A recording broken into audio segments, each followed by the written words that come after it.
drink. And time, of course, to talk about lovely, lovely, lovely video games. Hey everybody, how you all doing? My name is Joseph Christ. I am host of Cocktail Time tonight. And with me, as per usual, is Chris Davis. How are you doing, Chris? That's me, and I'm doing... actually, no. I take it back. I'm conflicted today. You're conflicted? What can you possibly be conflicted about? Is Friday? You have a drink. You're apparently eating peach cobbler. It's Friday. I'm eating peach cobbler. Right. But I didn't play Titanfall all day, and instead, most of my time went into Civ 5, into a battle for which I see. I am not winning. So Xbox's flagship game for the Xbox One is so good that you skipped it for Civ 5 all day. I have a personal vendetta going against China right now, and don't we all? Don't we all? And Bob Webb, how you doing, Bob? Yeah, I feel it as well, Bob. I feel it as well. Your mic isn't going off, so it's not switching to you for some reason, Bob. I don't know why. What? Oh, your mic is not switched properly. I botched that. You botched it. You just botched it. There you go. There you go. Yay. Yeah. See my lovely tired face. So me and Bob, so here's what's going on. GDC is happening next week.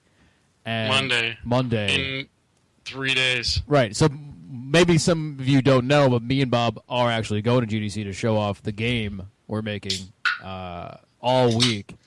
So now we're just like in total crunch, get stuff done, make more assets, squash more bugs type of thing. So yeah. And apparently, like, Bob's all like, I don't like the stairs. So here I am, like, having to redo tons of stuff. It's okay though, Bob.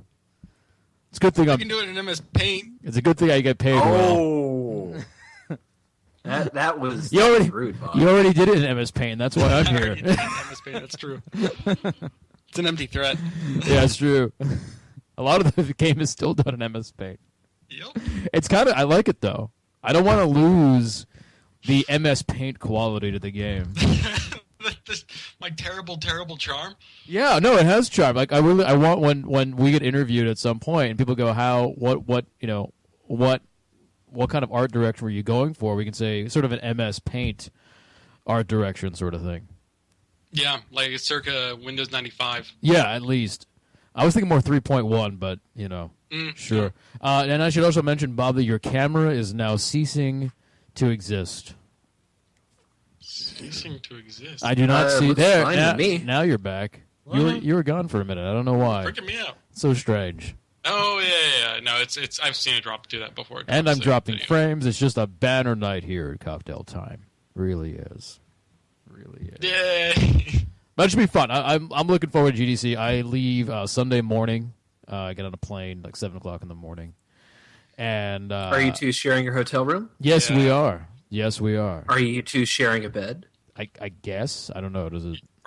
Probably. Yeah. That's how you make games, Chris. You have to share a bed. You have to share a bed. So who's the big and little, and who is the little spoon? Well, Bob is 6'5", so. So the major thing that's kind of keeping me from really answering that question is that I know Joseph sleeps naked. Right. Not always. He does, people. We're not lying about that. He does. I'll have to remember to bring pajamas or something. Yes, please. I'll forget. And I'll be like, oh, shit, Bob. Well, we're really going to get indie now. I have these great... very close. What I really have, I have this great pair of pajama pants that have Tony the Tiger all over them. And the front fly area, for some reason, like when they manufacture, they didn't add a button to the front of it. So every once in a while I'll be walking around and my dick will just pop out. So I'll bring those, definitely. That's better than nothing. Well, it'll happen while we're sleeping, and then all of a sudden you have dreams that you're playing the Atari 2600 and there's only one joystick going on. going on there. All right. Let us do our toasts. It's been a while. We'll get it back in the groove. Toast of the week. I guess I'll go first. I have no idea. I've been kind of really stressed this week. Super, super stressed.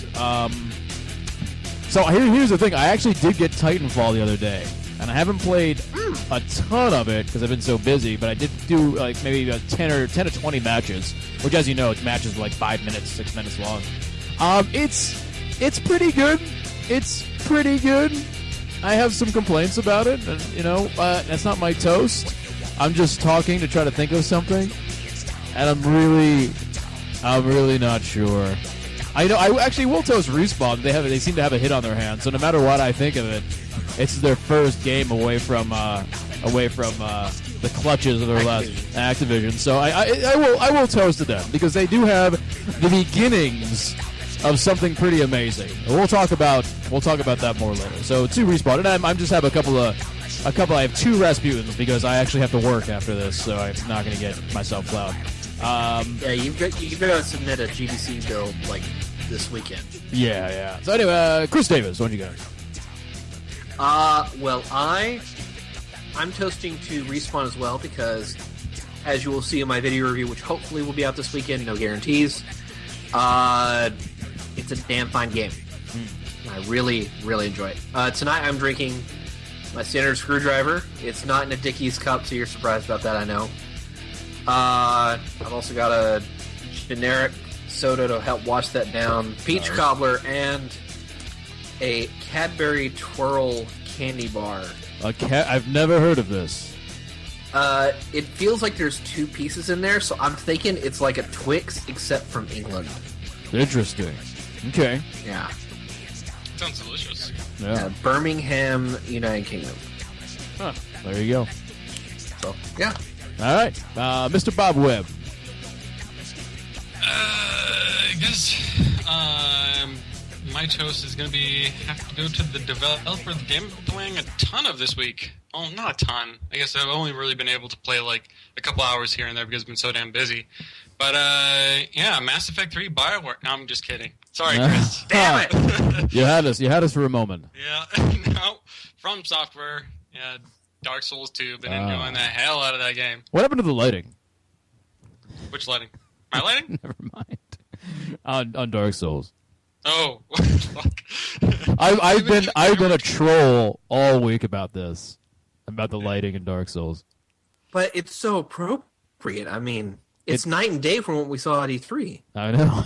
That's true. It's pretty literal night and day, actually. I hate to be like, be the resident gaffer here, but I mean it looks, compared to what we saw, like it looks pretty bad, Yeah, so. It's a lot. They have all these torches everywhere, like sconces that you can place to light up the areas to make them less dark, but they're entirely useless because you don't need to torch. Yeah, everything's washed out. It's kind of weird. So I can tell you guys right now, I'm waiting. I'm going to be waiting until the PS4 version.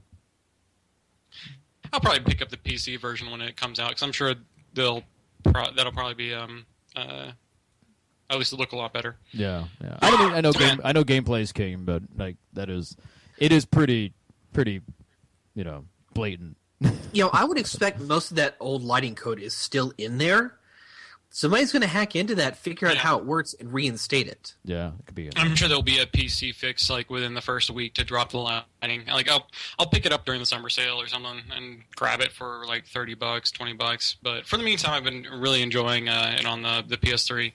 Been doing a lot of cooperative stuff. I can talk about that later. But what I'm drinking, what are you drinking? Is this is going back. 2 of you have met this before. This is a drink that I got for a cocktail time back when we were at PAX East, PAX Prime. This is Joseph's place in 2012. Oh. Some good old chub. We got the old chub. I remember that. Chub. Yeah, it's a Scottish ale from Colorado. Very nice. Deliciously heavy. I think it's like 8%, so it's a pretty heavy beer. Mm-hmm. I'm surprised you didn't go even further and get a Big Flats. I don't know if I can get it out here. Well, you should try, sir. I mean, It's the water that makes it. It's the water that for makes it, really. a 24-pack for $10. I mean, that's an outstanding deal. 24 for 10. You know, that makes sense because it takes 24 of those to get a buzz. Yeah. So why would you want to spend any more than Why $10? it's called Big Flats. Yeah, you actually get tired and fall asleep from the amount of fluid you're intaking before you get drunk. So it's a good way to control your habit. So cool. All right. Yeah, I'm a little out of it just because I'm beat and stressed. But should we just start off talking about Titanfall? Get the big guy out of the way for the most part. We gotta do our shot first. Oh, we didn't do the shot. As long as yet. we remember to talk about something else that we hadn't mentioned yet. I'll be really vague about it. No, ESO. They're doing an open beta this weekend. Oh, that's right. We didn't talk about Elder Scrolls Online yet. Oh my god. Yeah. That's still not out.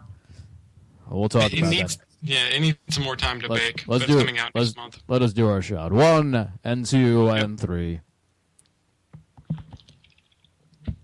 Mine's more just a chug, but you know. Okay, so here, Chug the chug. Titanfall. I played beta, and all that kind of stuff. Blah blah blah blah. It's it's good. It's fun. My first day playing it, I was like, man, this is so cool, and cool shit happens. It definitely has a sort of idea of, we've talked about this before, where, games that sort of have systems that allow those systems to sort of play out in an open-ended sort of way are some of the best. And Titanfall has that in spades. You had your shooting system, you have your Titan system, you have your free-running system, and you can sort of chain all those sorts of things together. And sometimes things happen unwittingly that are very cool. Like, for instance, today I tried to do a match, and I just did one, and it was one of those. At the end, of course, you have to get out of the match, and I was running toward the fucking the ship that was going to leave, and I was like, oh my god, and I jumped. And then when I jumped, I unwittingly jumped onto an enemy Titan who had come into the area between me and then between me and the ship. And I got to the top, and before I took the panel off, I jumped again and jumped almost directly into the ship. So I almost used him as a stepping stone to get to the ship, and I got away. I got there just in the nick of time. Nice. And moments like that are great. Like, they're so cool, and they really... They push the game, they make you want to go back. My thing is that after about 2 or 3 days of playing it, I kind of started to get a little tired of it. I feel like there needs to be more there. It's a great foundation for a franchise, but after round after round of attrition or round after round of capture the flag or last Titan standing, I hate to say it, but I'm getting a little bored, and I just feel like there needs to be more modes, just something meatier in the game to to pull me back in, and it's hard to vocalize what that is. I want something that doesn't exist. Make it exist. It's hard to say what that thing should be, but I know that when I play a game like Battlefield and there's so many modes, there's so many ways to play that I feel like it pulls me in a little bit more. I don't get as tired of it as fast.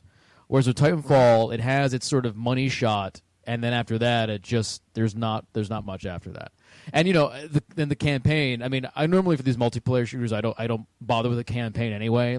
So I can't really bitch too much. I still haven't finished or hardly begun Battlefield 4's campaign, but that's not worth it. But the campaign on this game, I played it some of it. It's laughable how bad it is. It's laughable how bad it is. It's just multiplayer matches with radio chatter. With story elements over the radio chatter, but I have no idea what the fuck they're talking about. It almost feels like they're making fun of these types of games with the radio chatter. And they do a bad job of drawing you into this world. They give you no context for the conflict. They give you no context for liking the characters at all. There's I'm doing, and over the radio they were like, we got to win this because Harold is going to come down on the IMF, and if we don't get him, he's got to get him. And I'm like, what the fuck are they talking about? I have no idea. And it was like every cliche sci-fi action trope in the book. It was so bad. It's like, oh man, I almost wish they didn't even put it in. Just give me a different mode or spend a little more time on the multiplayer stuff. But I will say, I think it's a great foundation. It's a great idea. I know that like the idea of free running and climbing on stuff and that's really hard to do. Fucking Assassin's Creed still doesn't get it right. I like in a way the mechanics of this game and Assassin's Creed are almost kind of the same, but I never really feel frustrated. I never feel like I'm doing something I don't want to be doing in Titanfall the way I feel like it in Assassin's Creed, where I'm like, oh, why did you jump on that? I didn't want you to. I never ever feel that in Titanfall. I feel like everything I want to do, it's actually doing. And there's cool stuff too that I even realized that you can jump up a wall. I'm playing on PC. You can jump up a wall, click your right mouse button, and you'll hang on the wall and just hang there. And I didn't know that. Like some guy at one point was like camping out on one of the points, and he kept on killing me. And after the round, I was like in chat, I was like, "You fucking Spider-Man piece of shit! How are you doing that?" And he kind of he told me how to do it. It's like, oh, just hit right click and you'll stick on the wall. I'm like, oh god, I had no idea, because the first 3 times he was shooting me, I had no idea where he was because he was all the way at the top, just hanging there. So you can do cool stuff like that, but I just feel like I just want something more, and I feel like it's really going to come into its own, and this game is really going to be the game I think it can be. Probably in Titanfall 2. Probably in the sequel. I think they're going to get like a boatload of money from this. And they're I heard the studio only has like 80 people in it, And yeah, it's a very small team. It's really small. So I think and it's built on the Source engine. So I know. they're maximizing what they can use. First of all, we can talk about that in a second, because that's really weird. But I mean, I think in Titanfall 2, it's real. This franchise is really going to come into its own. And this is a sort of a trial flare that they're putting up. That everyone's like, oh wow, this is really cool. But as I was saying, it's so weird. It's on Source Engine. Like, why? Like, there's so many good engines out there. Why would you do it on Source, which is like a really old, like almost out the door engine? Do you guys have any insight on that? I think they did it so it was the most cost effective engine for them to go with. Yeah, and okay. it's such an old engine. It's got so much support from Valve and various other developers that have worked with it, right, that they can easily get it up and running, I think. Right. Okay. I guess that makes sense. I mean, I think of like why not something like UDK or something that also has a ton of support and is made for multiplayer stuff. UDK, you got to pay a lot in licensing. Yeah, no, you do. First off, I know you do, and they probably didn't know when they. Well, I read when they started this game, they started this game as a PC game. So maybe they started with Source thinking they get on Steam real easy, and then all of a sudden the EA deal came down and the Microsoft deal came down. So yeah, possibly. I mean, Source is it most of the games that use the Source engine pretty much get a free pass to getting on Steam. Yeah. Well, the whole idea. I mean, I don't know if you guys know much about the backstory. Might be. I don't know if you guys know much about the backstory, but Titanfall they got their EA deal, and then originally it was supposed to be only a 1-year exclusivity with Microsoft, and EA signed total exclusivity behind their back. So, behind Respawn's back. They did not get the okay for that from them. So, they've had some rough patches with EA. Now, it's not total franchise exclusivity. We don't know, but I doubt Titanfall 2 will be exclusive Xbox. But yeah, I doubt it too. But man, if Microsoft bought that wouldn't be a bad new franchise for them to have. No, of course not. I don't think the head guy of Respawn. He doesn't need money. He's a rich dude. No, he doesn't. You can't. Money doesn't really speak to him as much as other stuff does. So we'll see. But anyway, that's my thought on it. I like I said, I just wanted more of everything, more modes, not more maps. Because there's like 15 maps, so that's all cool. But more modes, more types of guns, more attachments, just kind of more of what they've done. I feel like someone in a review, I can't remember which one it was, but they said it felt like to them a really, really robust mod for Call of Duty. And yeah, it kind of does feel like a really robust mod for Call of Duty. But anyway, so you go ahead. You have much. This is much closer to your heart, I think, than me. Well, I can't speak too much to it because my review is coming hopefully this weekend. So I really I want people to watch that because I'm working my ass off on it. But what can I really talk about that I'm not going to be talking about? Just talk Yeah, about I'm it. thinking. No one listens to this anyway. It won't ruin your review. Well, I should mention I almost got Dark Souls 2. The only reason I got Titanfall over Dark Souls 2 is because I knew if I got Titanfall, it'd be easier to stop playing and get to work. that's a fair statement. Dark Souls, like Titanfall, I could play a match, 2 matches, 15 minutes, and I'm done. Dark Souls 2, it would be hours, and time would go away. So when I made that decision, I was like, "Fuck it, I need to get Titanfall because I have too much." That was a wise decision. I think I've put my copy arrived on. I want to say Thursday. Right. Or was it Wednesday? It was either Wednesday or Thursday, and I've easily put 12, 13 hours in it so far. Yeah. I've just been playing it like at night.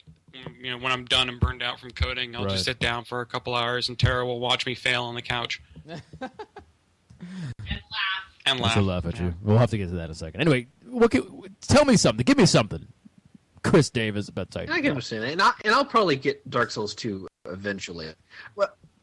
Well, the one thing I really wish was in this game, and it's something they're kind of teasing for the DLC, is more interaction with this game's wildlife. Because there are levels in the game in which, I shit you not, Vincent Pollack calls them dragons and dinosaurs. Right. And they will attack the AI, but as far as I can tell, they don't really attack the player. Yeah, I'm hoping we get some interaction in there. Maybe get like a horde mode or something. So if you're at a Titan, you can kill one of those dragons pretty easily for 100 points. By the way, yeah, you know. But yeah, they don't really interact so much. Which is again, as you know, you got a team of 100 people. There's not much you can do. Mm-hmm. But I mean, you can implement that, but you want to wait another 6 months. Right. I will say that the game does it. It really reminds me of Modern Warfare 1. Okay, I don't recall Modern Warfare 1 so clearly. Well, COD 4, it was it was the first modern military shooter from Infinity War. But the thing about it was that there was a balance in just the limited amount of weapons, the map design, and just the abilities they give the player. It was a limited amount, but everything felt very balanced. And all the weapons, they feel fucking balanced. Right. I mean, I've been experimenting, and I've tried out 7 or 8 different primary weapons. They all feel good. They all have their own purpose, and it's not very often in a shooter these days in which you can say that all the weapons you can adapt to and feel good about playing. Yeah, that's true. I think the map design is great. I've put probably 12 hours into the game thus far, especially for a multiplayer shooter. That's quite a bit. Yeah. But I keep finding things, and I keep finding things, and I keep finding things every single time I play a new map. It's just, oh my god, I can climb up into that giant dinosaur skull on the map. I can get on top of that. That's a great sniping spot. How can I get back up here? Oh, I can go up this path, follow these rocks, and oh shit, that's awesome. Right. So do you remember the map? Wait, no. Yeah, on that same map, it's called Here Be Dragons or something like that. Maybe. Yeah, it's this big canyon-esque like desert area with the dragons. Yeah. Okay. There's one hard point in there that's the equivalent of domination, just one of the flags you capture and try to hold for points. There's one point in which the Titans can actually get inside and defend or attack. It's the one like furthest away from where you spawn, kind of. Yeah. Yeah. Well, depending on the team. But yeah. So I found out just yesterday that there's a whole upper area level that you can hide out from Titans or regular soldiers if you just jump carefully. Interesting. And it that just kind of blew my mind, and it was really pissing one particular guy off who decided to report me. Because evidently I was outside of the map or some bullshit. No, that was legit. Anyway. You can't be outside the map. There's a timer that goes down if you're outside the map anyway. So. Yeah, it does the Battlefield or a Halo thing that it does now. God, what to talk about? I don't know. You brought up some pretty good points. I will say, again, the story, it's not well done. It feels generic in a way. You don't get drawn into the characters. You don't know anything about the universe. They don't set anything up. They just throw you into a multiplayer match, and they have an intro and an outro. Yeah. And what really confuses me is that the story remains the same despite the outcome of the match. Pretty much. So you can be defeated, but the story remains the same. It's just the narrative, yeah. The most exposition there is in this game is in the intro to the game itself, when it's all black and white and they're talking about stuff. And that's kind of it. Yeah, and even then, that really doesn't tell you all that much. Right. I mean, it's not narrated for, but the last 30 seconds of it. Here's a question. Would that matter? So I almost feel like the only reason we're complaining that there's no exposition and you don't know where you are and all that kind of stuff is because they bothered with a single-player campaign. That if this was just multiplayer, we would just accept the fact that it's sci-fi and we're guns and titans and shooting dudes and that's it. Like, it would be easier to accept not knowing anything. But since they put that campaign in there, now I feel like there's this vacant hole where story should be. Like you know, when you're playing Battlefield 4, like, what's the story when you're playing multiplayer? Well, you know, there is none. You don't care, you know? No. But since there's, I think they kind of shot themselves in the foot. I think there's a push out there in the developer community for multiplayer, and this may just be me bullshitting, but I think there's a small push out there for people that want to introduce narrative into multiplayer. Yeah.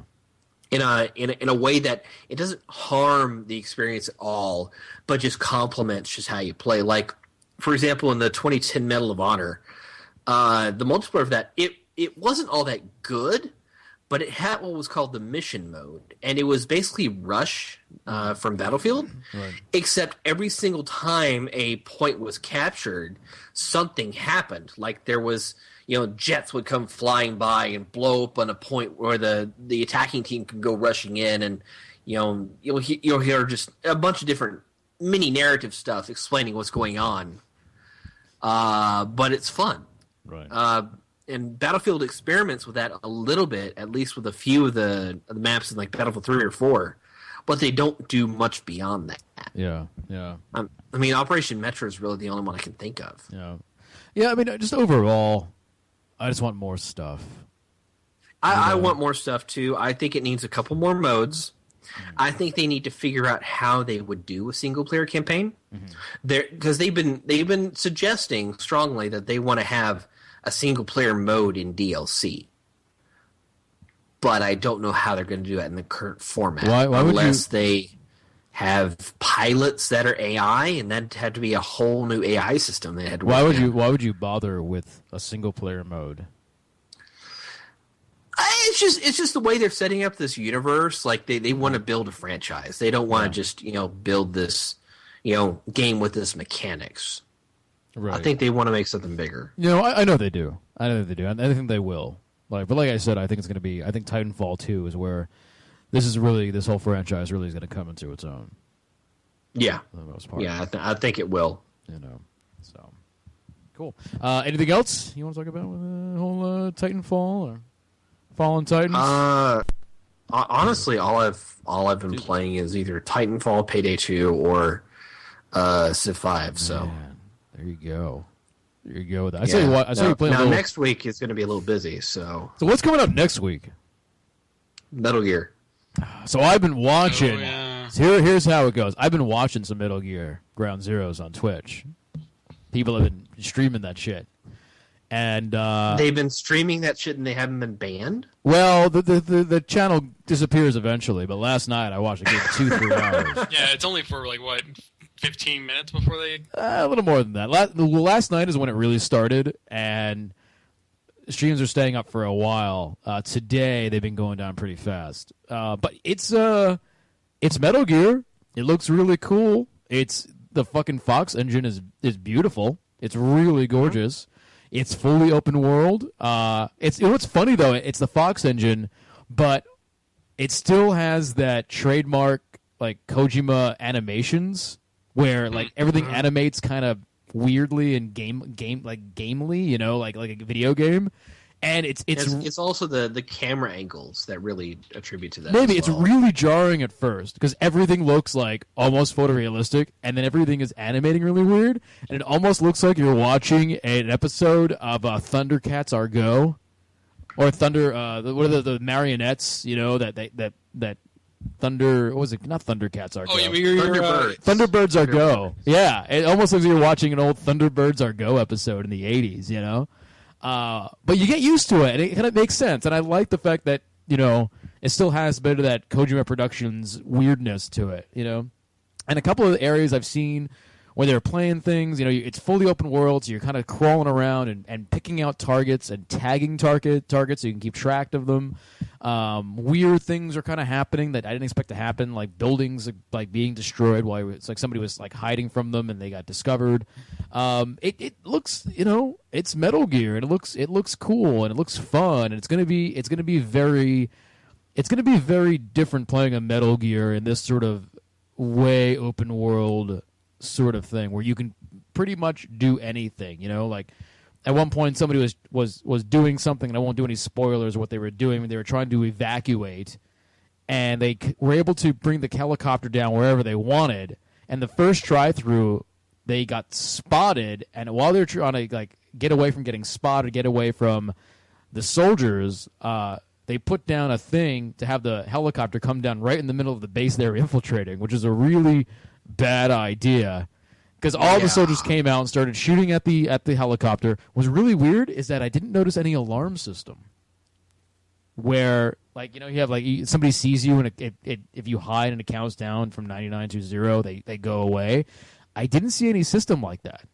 So who knows? I'm not sure if that's going to be in the. So once you piss them off, they stay pissed off. They stay pissed off, and like they're probably some like background sort of thing, but it's not on the screen where you have this very gamey sort of. I just need to stay here for 30 more seconds type of deal. It also does. I'm going off the point now, but it also does a really cool thing to where when you get spotted, time slows down really slow to give you a chance to pull out your gun and shoot somebody. But anyway, which is something you can actually turn off in the main menu. Oh, interesting. I didn't know that. So anyway, so the helicopter's coming down, everyone's shooting, so he runs, and there's an APC there. So Snake jumps into the APC, and now he's like driving around the courtyard trying to shoot soldiers with the APC. Very not stealth. Yeah, he had to restart and then try again. But it was. Size and Frank is saying there's 3 Ground Zero streams up right now, which I probably shouldn't have said because now everyone's going to leave and go watch. God damn it! Look what you did. Terrible idea. Right, but you know, it's looking pretty cool. So one thing I'm interested in that I don't know if I'm worried about it, but it's going to be a different experience when you play Metal Gear, and especially. And I'll be honest, actually, I didn't play a ton of Sons of the Patriots, Metal Gear Solid 4. I didn't play a lot of it. For whatever reason. Actually, but still. What's that?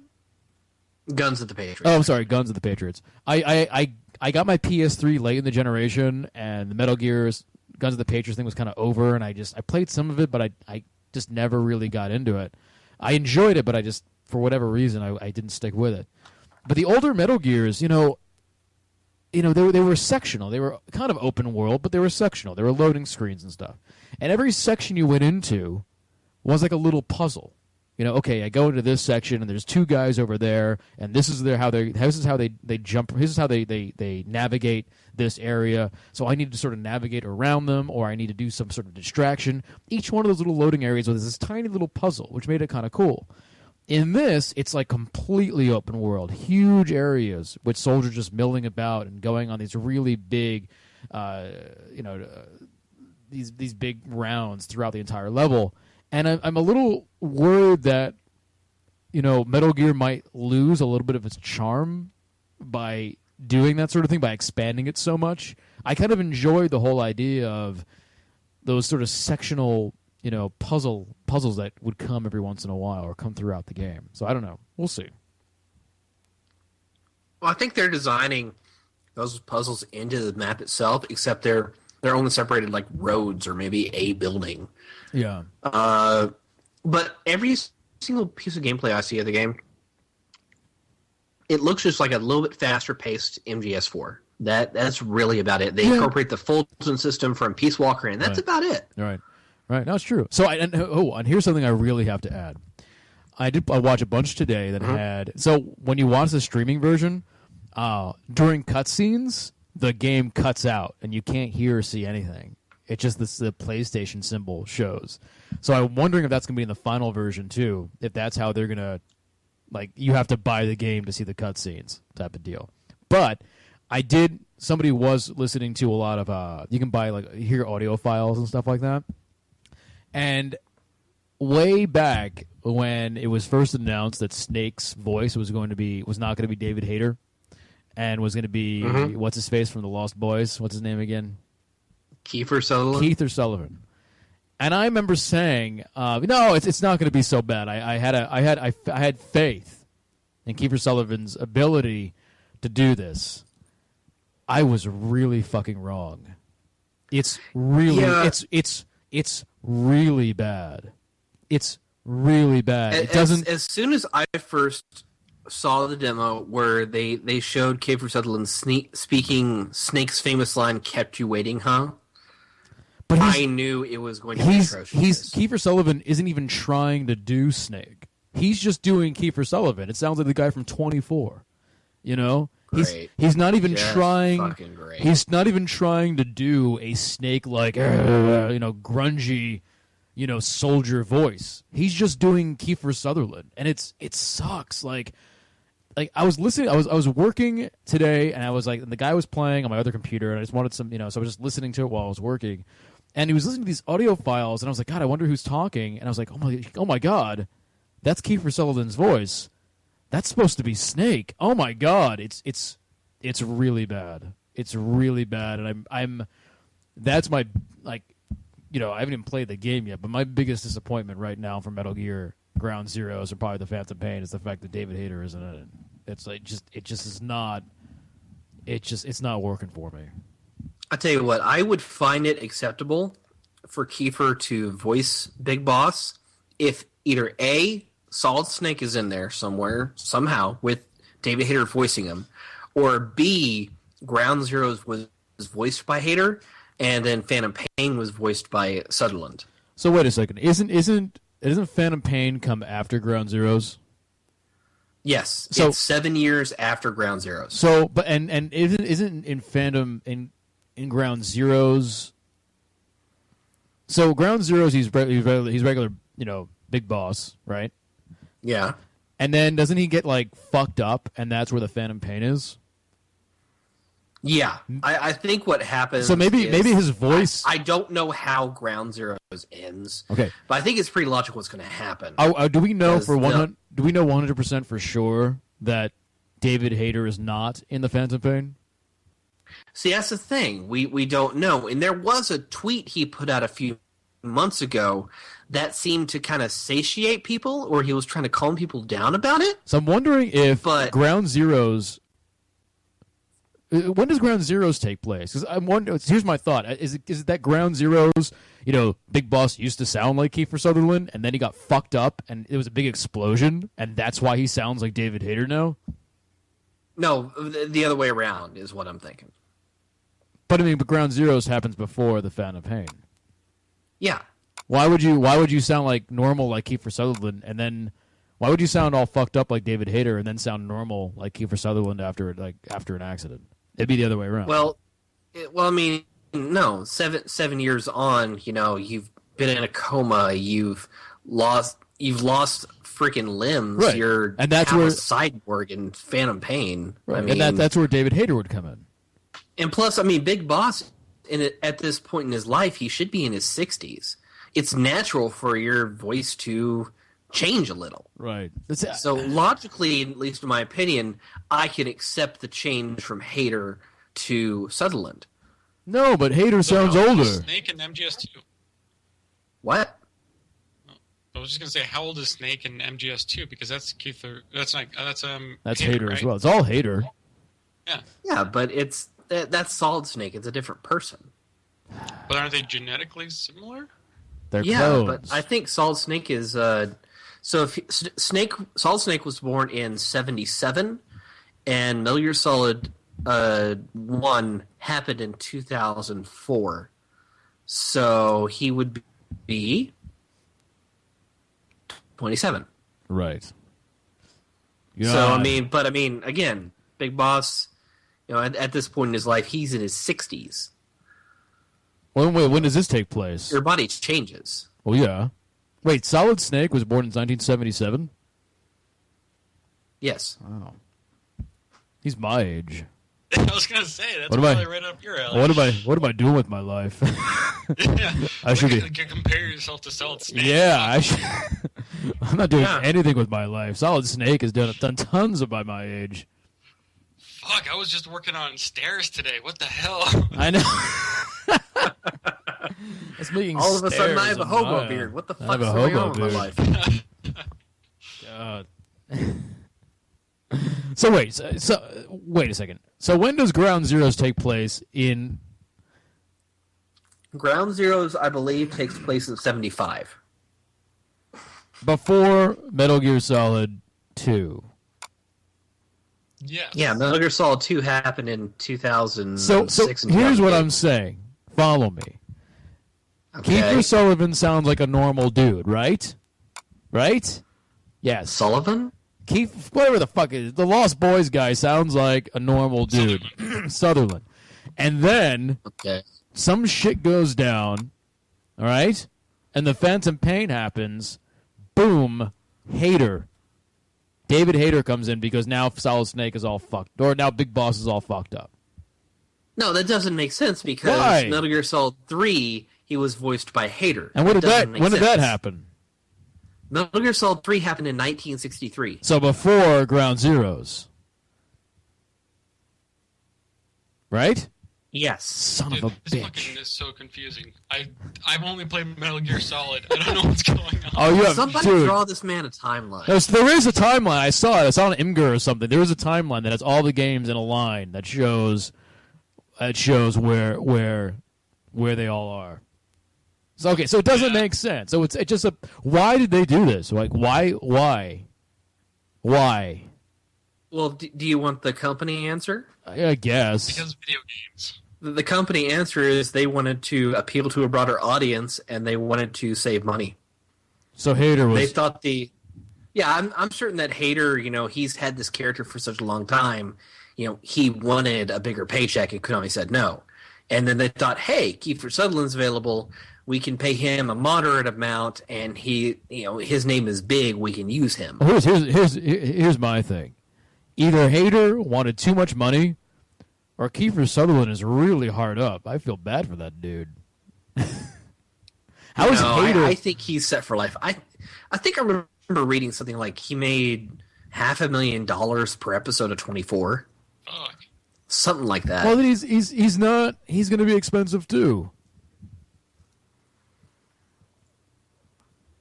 Maybe, I don't know. I'm just saying. I don't know. Yeah, the only thing I know is that Hater's gonna hate. Oh, God. Haters. I've been waiting forever to say that. I bet.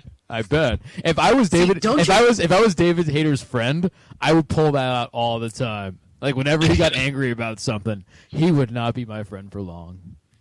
See, don't you just want to be that asshole that meets him on the street one day and asks him to sign a copy of MGS5? Oh no. Smack that shit out of your hand. Yeah. Yeah. I I don't know. I wouldn't be surprised if David's in there somewhere. He's got to be in How there. could you? in You my can't opinion. just be out there somewhere. I don't know. Well, I mean, he may not be voicing, Big Boss, but he might again be voicing Solid Snake. You think Solid Snake will come later in the game, and that'll be Hater? It might be a nice tie-in to the actual original Metal Gear game. That's right, because then the original Metal Gear Solid happens. Yeah, because we're running out of space in the timeline for them to actually make games. Because they all got to and die. not run into the original Metal Gear. They got to die at some point, which we kind of saw already. But they don't have to, because they'll always be like, oh, it's 2020, and there was another clone in a vat somewhere. There's Solid Snake again. You know they would do that shit. Like once you bring, I tell you what I do once like. you bring clones into it, it doesn't fucking matter anymore. Timeline, schmeinline. I tell you what I do like. I like how in every single successive Metal Gear Solid title, the technology keeps getting more advanced. Yeah. Despite the fact that they're jumping through any period in history. Oh, you know. You mean like the stuff Solid Snake is using, the actual gadgets and stuff? Yeah. Yeah, he's got a little handheld. The gadget that Big Boss gets in Ground Zeroes is this like light projection holographic map thing. And it's like 69 in this game. I know. I don't know, man. It's like 1969. And in the original Metal Gear Solid, he was like barely had anything. He's like, all right, I got chaff grenades. That's it. I've got chaff grenades. The most flashbang. The most. And I've got cigarettes. Most advanced technological like thing that Solid Snake had in Metal Gear Solid was putting your controller in port 2 instead of port 1. That's true. That was the most advanced weapon he had at the time. You know, for that fight in Metal Gear Solid 1, by the way, the first time I played it, it was so frustrating because I didn't get what the game was trying to tell me to switch control ports. Of course not. It's so I actually beat Psycho Mantis without that. Oh really? Wow. Because it's so outside the box. You know, it's so like breaking the fourth wall of video games that no one expected it. It's kind of cool. Oh, you have no idea how long it took me to figure out what Meryl's frequency was. I don't even remember that. How did you figure it? It was on the box, wasn't it? It was literally on the box. Yeah. Right. So cool. That's why Kojima's awesome. He fucks with you. He loves fucking with people. And I like that about him. Yeah. Yeah, speaking of fucking with people, ESO. Yeah. No. Let's talk about ESO a little bit. So I still don't understand why this game is not out. I don't understand why ESO is not out? It shouldn't be out. I don't understand why it exists. So, Bob, you played a bunch more of the beta than I did. Probably, yeah. Well, you did. You were already set up by the time I got in there. Yeah, I almost made it to level 10. I really want to try out the PvP. I saw a bunch of it and kind of get the gist. Right. But so, Bob, why didn't you make it to level 10? Because it fucking takes forever. It's boring. It's really fucking and it boring. takes forever, and the fucking game keeps breaking. Yeah. This does not feel like a late beta. This feels like an early beta or an alpha. I think the thing is, like, breaking is one thing, and you can try to make the argument that, okay, they'll fix it. You know, it is still beta. But it's boring. It's really boring. It's hard to fix boring. It's hard to fix boring. So we should mention before we really tear this fucking shit apart is that they have mentioned that they are going to be they're making some really big changes to the beginning part of the game. Because no one was impressed. Really, like, everyone was like, man, this is kind of sucks. The whole idea is, you know, when you play an MMO, when I play an MMO, I play it because I want to do two things. I want to get cool loot, and I want a system that's going to do the carrot on the stick thing, kind of show me how powerful I can always be, it's always coming, and I want to drive toward that. And I want a game that's heavy on skill sets and numbers where I can really drive into my character and really form my character into the person I want to be. I want like intelligence, I want wisdom, I want attributes, I want resistances, I want all that kind of cool stuff. I probably should mention that ESO is Elder Scrolls Online. Yeah, people may not be familiar with that. Oh, sorry. Elder Scrolls Online has none of that. Basically what it is it's Skyrim Online. And the problem with that is, like, I know that everyone's like, I want to play Skyrim with other people. It's like, you actually don't. You really don't. You really don't. Because the thing about Skyrim, and the thing about a lot of the Elder Scrolls games, all the Elder Scrolls games, is there's something about being the solitary warrior. You know, there's something about being on your lonesome, going down the road, in between the mountains, and you're just there by yourself. You know? And there's something cool about that. There's something cool about being the lonesome warrior and gaining skills and whatnot. And I'll say this. I mean, Skyrim, I hate what they do with the skill system in Skyrim. I hate the 3-point skill system they put in there. By point, I mean mana. Or it's the statistics system. Yeah, the statistics system. Progression. I think it's awful. You know, I hate that. I want to drill down to the numbers when I play an RPG. It's very limiting. It's totally limiting. So the whole thing is, you know, yes, it's limiting. And problem with Skyrim is like, well, the loot sucked. Well, why does the loot suck? Well, it's because there's no attributes in the game. There's no attributes to make the loot good. What makes loot good is a lot of attributes and a lot of effects and things like that. And you can't do that when you completely rip apart your skill set system. That you can't. They're linked together, and you can't have one without the other. And Elder Scrolls Online is sort of the same thing. It's like, oh, great, another piece of armor, and it gives me a little bit of speed on like running or casting stuff, but none of it is really all that attractive. You know, the crafting system again is not really all that attractive because of that. And yeah, you know, I think one of the problems I ran into was, in particular, was they have the crafting stuff. I just had a stroke. You right? They have a crafting system in the game where it's very. We need you next week. Yeah, I know, Jesus. They have a crafting system that's very similar to the way it works in Skyrim, where you just get one material and you're able to refine it and then turn it into an item. Right. It's very easy to get into, very easy to use, overly simplified, and you can craft pretty much just regular items, like weapons and armor, and there's different ways to change the look of them, and it's all like based on using certain types of ores, but the only thing you can do to make your armor different or your weapons different, other than just making it slightly better, is to enchant it. Right. And the enchanting's all the same bullshit where it's like you have to learn an enchantment off of an item, but it's all the same, like, oh, drain magicka on a hit, or, you know, be better at speechcraft. There isn't even speechcraft. Never mind that. That's way too complex for this. Yeah. It's like have more health or something like that. It's very really limited.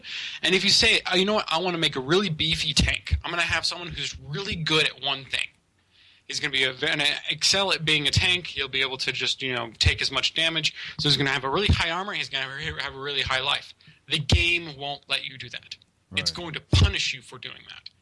It'll actually hard cap you on certain stats. Right. Like when I made a Templar and I made armor for my character, I made the best armor I could. I didn't even enchant it, and I was capped on armor. Yeah. This was at level. Like, it wasn't letting me where it scaled my armor down because it was like, you're too good at this. You should actually spend your points in other things. It's like, I can't. It's just fucking armor. That's just how it was made. Like, right. That makes me concerned for, like, the enchanting aspect and, like, trying to really specialize your character, because there's all going to be these, like, soft caps or hard caps where you have to be aware of.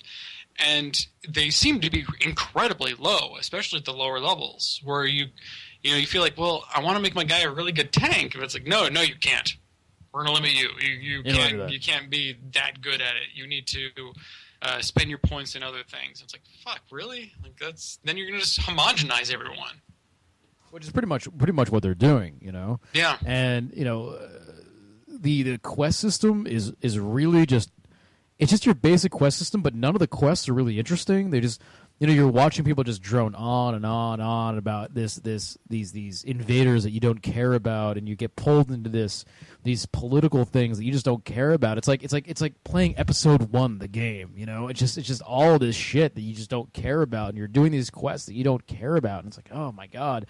And it's just, I don't know, man. I know they wanted to stay away from the, go and kill those 7 wolves and come back. But you know what? When I go and kill those 7 wolves and come back, I get a pretty fucking cool item. And maybe I get a few levels for it at the very beginning. And that's kind of neat. And that's kind of what I want to have to happen.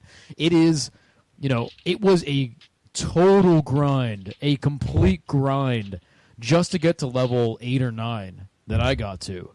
When in an MMO, those first 10 levels should fly by. They should fly by, and you should be getting cool stuff every time you hit a level to make it really get you really kind of hooked in. And I never really felt like that, Combat was just kind of meh. They had this weird thing with instances, right? And there was so many times when I would get a quest, and I would go into the location where the quest was, and there'd already be like 3 people killing the thing I was sent to kill. And I would still get credit for the quest, but I literally almost had to do nothing for it. Yeah, there's 2 things with that where the instancing, like they do some good stuff with the instancing and allowing you to feel like the world's progressing, because they'll have phases where you're doing a quest where the towns will change. Mm-hmm. But the way they have, like, there's resources that are shared. Like, I had the same experience. I ran out into a dungeon and needed to kill this guy. The fight was joining. I was like, hey, do you want to join this fight? Otherwise, you're going to have to wait. I was like, okay, sure. And then they killed him like 2 seconds later. I was like, I missed that entire thing. Right. I got credit for it. It's like, I guess that's kind of cool. It speeds you through it. But then you get the other side of the coin, where you have shared resources, like all the chests are shared, all the mining resources are shared, all the gathering and crafting resources are shared, like all the obviously all the spawns are shared, of course, and you get like the loot's kind of, I think the loot is split. I'm not too sure or not, but like, there's a weird divide of like what's shared and what's not. It's not really clear. It's hard most to tell. Of the time. Yeah, it's really weird. Yeah. Like certain containers are shared. The other ones are not. Yeah, well, there's like chests that appear in the world randomly, and those appear for everybody. And if you don't get to it in time, you don't get it. Is pretty much how that kind of works. Same with all the crafting resources. Right, and as for like grouping up and then defeating monsters, I actually never grouped up with anybody, so I'm not sure how that loot's, really works. I think pretty sure, like, even if you're not part of a group and you help someone kill a monster, you can still get a drop off of that monster, and it's not shared. Right. Okay. Yeah. So I don't know. But like, yeah, the same thing with the quests too. Like, part of the quests, like part of the quests, like because I played pretty much mostly co-op with Terra, and half of them like you share progress, and half of them you don't. There's no consistency. Really weird. Yeah, it's really fucked up. Like, where, sometimes we would have gotten stuck because, like, Tara was on one phase and I was on another. And I couldn't progress because she was too far ahead of me or something weird like that. It was weird. It was really broken. God. Really weird. Really weird. And the other fact is you can't fucking trade with people in your party. You have to leave the party and then trade with them. Oh, really? My God, that bug killed me. Really? Wow. Yeah, you have to leave the party in order to trade with someone in your party. Otherwise, you have to mail the item to them. How do you mail the item to them? In game, you can do it from anywhere in the world, which I got to give them credit. As well as I think gold is shared, bank space is shared, so there is some kind of modern ideas here. But there is so much broken in this fucking game. Yeah, and Cezanne saying like the PvP is just Guild Wars 2. Right. Like, it's basically just Guild Wars 2. Right. Like, there are better PvP games out there. And Guild Wars 2, you pay, like, what? I mean, is it still $60 now? And you don't have to pay a fucking subscription fee. Oh, really? Yeah, we should mention Elder Scrolls Online is $60, then $15 a month. You probably get the first month free, but it's $15 a month. And there's in-game purchases. Yes, probably. I don't know which ones they are, but... I think there's in-game currency. It's a mess. Like, to me, it seems like they had too many. They're trying to do too many things at once. Well, they're trying to be two different things. Like trying to be a World of Warcraft, and they're trying to be like a free-to-play game. Well, I mean, it seems like they started making an MMO, and then midway through, they decided to make Skyrim, and because of that, you have a boring Skyrim and a featureless MMO. Yep, pretty much. Like and the thing is, like, with them getting rid of the starter islands, like there's one island, like I think the Dominion Island, which is actually really good. The other 2 islands, very boring. Like there was actually one island which was very well crafted, very great characters, very good storyline. Right.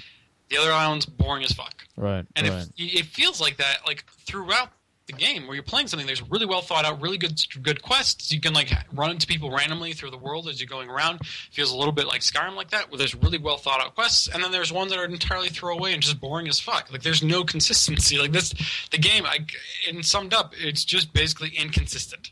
Yeah, it does. Yeah, it does feel inconsistent and just just overall dull. Just really, really dull. There's nothing. Like there was so many times in the game where I felt like I was just going from point A to point B, point A to point B, and it didn't have any of that Skyrim magic. Where the Skyrim magic is, I'm at point A, I want to go to point B, but in the process of getting to point B, I get distracted by 8.1, 8.2, 8.3, 8.3.1, 8.3.2. You know, and I eventually forget what I was doing. And I'm now somewhere else, and I'm doing something completely different, and I have a wife, and I'm fighting a dragon. What the fuck happened with my life? You know? And it doesn't have any of that, and that's what I mean. It's a soulless Skyrim. It doesn't have any of that Skyrim spirit. It's like it feels like it's this other, like there's this other company trying to make a Skyrim game and failing completely because they don't know what that secret sauce is. Yeah, that's kind of what's happening. You know, it's kind of how it went. Well, there's some things you can do in a single-player game like Skyrim you just cannot do in an MMO. I know. I just think it's a mistake. It's a fundamental mistake making an MMO out of Elder Scrolls. Yeah, You know? I mean, I would have enjoyed a cooperative or multiplayer Skyrim, an MMO Skyrim. I don't think I would. And let me be very, very clear about this. Very, very clear. If this game wasn't called The Elder Scrolls Online and was instead called like Knights of the Field Sunset, or it was, you know, made by somebody else and it was the exact same game without the name, no one would be talking about this game. No. At all. No. It's the be. name. With the name Elder Scrolls, But I mean, you have a certain expectation as to the product. But I mean, even after playing it, no one would be. It would be forgotten. No one would be talking about it. I've played plenty of I played a ton of betas, and I've played some really weird MMOs, like horror MMOs, and like really crazy horror like, MMOs betas. And if I had played this game and didn't have the name Elder Scrolls on it, I would probably still have the same feeling that I'm not going to play it when it comes out. Oh, of course, I definitely would. I'm still not going to play it when it comes out. I'm not going to play when it comes out. I'm actually, if I'm going to play any MMO out there, I'm probably going to end up picking up the A Realm Reborn, Final Fantasy 14 for. That's surprising. For I know Final Fantasy 11 had some good aspects. Then it had there's some problems, like really core problems with it. Mm-hmm. I never played it myself, but my sister was a really big fan of it, which is hilarious because she would tell me how good. She was like, "Oh, you should really try Final Fantasy 11. It's really good." But then there's this problem, and then there's this problem, and then there's this problem. And she just shit talks the game for 10 minutes, and afterwards I'm not gonna play that game. You're not really selling it to me. It sounds awful. But I think that's what people do when they play a game a lot, especially in MMO. Yeah. Like you just, you start seeing the cracks in the hull. Sort of thing. Oh god, yeah. But I've been interested in Realm Reborn. I like the idea of a JRPG MMO. Like I played Lineage and Lineage 2 back in the day, which were, I don't know if you know, I think it's a Korean. That's one of company. the elves, right? The elves and stuff, the warrior elves. There's elves. I think I played warrior Lineage. elves. I think I played Lineage. I played one of those games. Probably. Yeah, there's an open beta for Lineage 2, back in the day. Did you run really weird? When you ran, you just kind of leaned forward quite a bit. Possibly. I mean, that was the era of where everybody in Asia was doing an isometric MMO. Yeah. Do you remember those? I do remember those. I remember playing one where they were trying to appeal to a European market, so they had an English client, and I was playing on the client, and it was horribly mistranslated. Of course. So there were certain items you'd pick it up, and you'd be like, "Oh, here's a scroll. It's a god breast scroll." I shit you not. A god breast. It's god breast. What does this do? What? Oh, What the fuck? That's wonderful. I guess the appropriate thing to say would be "Holy Hooters, Batman." Yeah. No, see, a Realm Reborn kind of has everything I want in an MMO, where it has a super deep character system, super deep skill set system, a really deep crafting system. You can they have a really deep job system where you can be almost with your character. You can be, every job that is in there, from every class to every crafter. You just have to put on the gear, and you have to go there to start the quest. Then you put on the gear and you become it. So it's really deep, and that's kind of what I look for. Like when I play an MMO, especially nowadays, I kind of want to just like it's those nights when I'm really tired and I just want to like kind of do some stuff, you know. And during the beta, there was a couple of nights I was really exhausted, and I was like, you know what? I'm really tired. I'm just gonna go in Realm Reborn, and I'm gonna make a bunch of helmets. I just sat there making helmets and crafting, and it has a really cool it has a crafting system that you actually have to do stuff. You know, it's not really as deep as maybe EverQuest 2, but it's deep in the fact that you have to do things at the right times and use the right skills at the right times to make the items as good as they can be. And there's some skill to it. And I like that. That's really the core to an MMO that really is going to be running for a while. Is that you need to have those deeper systems in the game. Yeah. Otherwise, you will not keep people around. Because if you master the game and the mechanics within the first week, what's going to keep you there for another year? Nothing. That's even with World of Warcraft, they changed the mechanics almost like every expansion. They changed the mechanics, and it's something new to learn, and people stick around just to do that. Right. And it's you need to know, like, whenever you have like a new patch comes out, even from patch to patch, it's like, okay, they changed this character class. Now you need to know like what's the strongest spec, how you're going to change your enchantments, what's your new rotation, like what's your new talent trees. Like there's a lot of information there. You're like, what are the hard caps? What are the soft caps? And shit like that. And there's a lot of depth to it. In a game that's like fucking what? WoW, it came out in 2000 and I want to say 4? Yeah, something like that. It's 10 years old? I feel like it's older than that, but maybe I'm just... It's 2004. Forgetting, okay. Yeah. I'm pretty sure it's a decade old now. Right. I mean, like even some of the older games, like fucking Ultima Online, even had incredibly deep systems. Yeah. It was just understanding how they worked and what you could do to make the most of it. Yeah. And if you have an overly simplified system like fucking Skyrim and try to make an MMO out of it, it's gonna be boring as fuck. Yeah. Because there's nothing to learn. You don't feel like you can improve yourself. You feel like, all right, I'm done. Like I've done everything I can to learn this game, and I'm just grinding. That's it. Right. Yeah. It's just it. Yeah. So we'll see. I mean, maybe they'll improve it before it comes out, but I probably won't be on the front lines to try it. I will.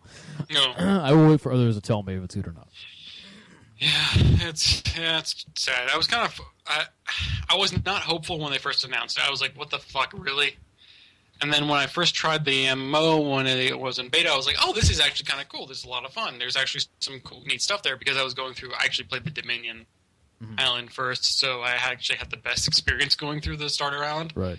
Where it was actually interesting. They had really cool characters. The Khajiit are hilarious. And then I got to the main island and I played some of the other factions. I was like, oh my god, this is just boring. This is just boring, and it's just a grind. I played probably 16 hours on a single character, and I'm not even to level 10. That's crazy. That's crazy. Level 10! That's crazy. It's insane. All right. Level 10. Let's take a quick break. And we come back. We'll talk about more video games. I'm sure we got news to talk about, and all this kind of stuff. We have 2 weeks to make up for. It's kind of crazy. But you're watching... Yippers. Yeah, no, you're watching Cocktail Time Live here at 4playernetwork.com. We'll be right back.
Everybody, we are back. We are back.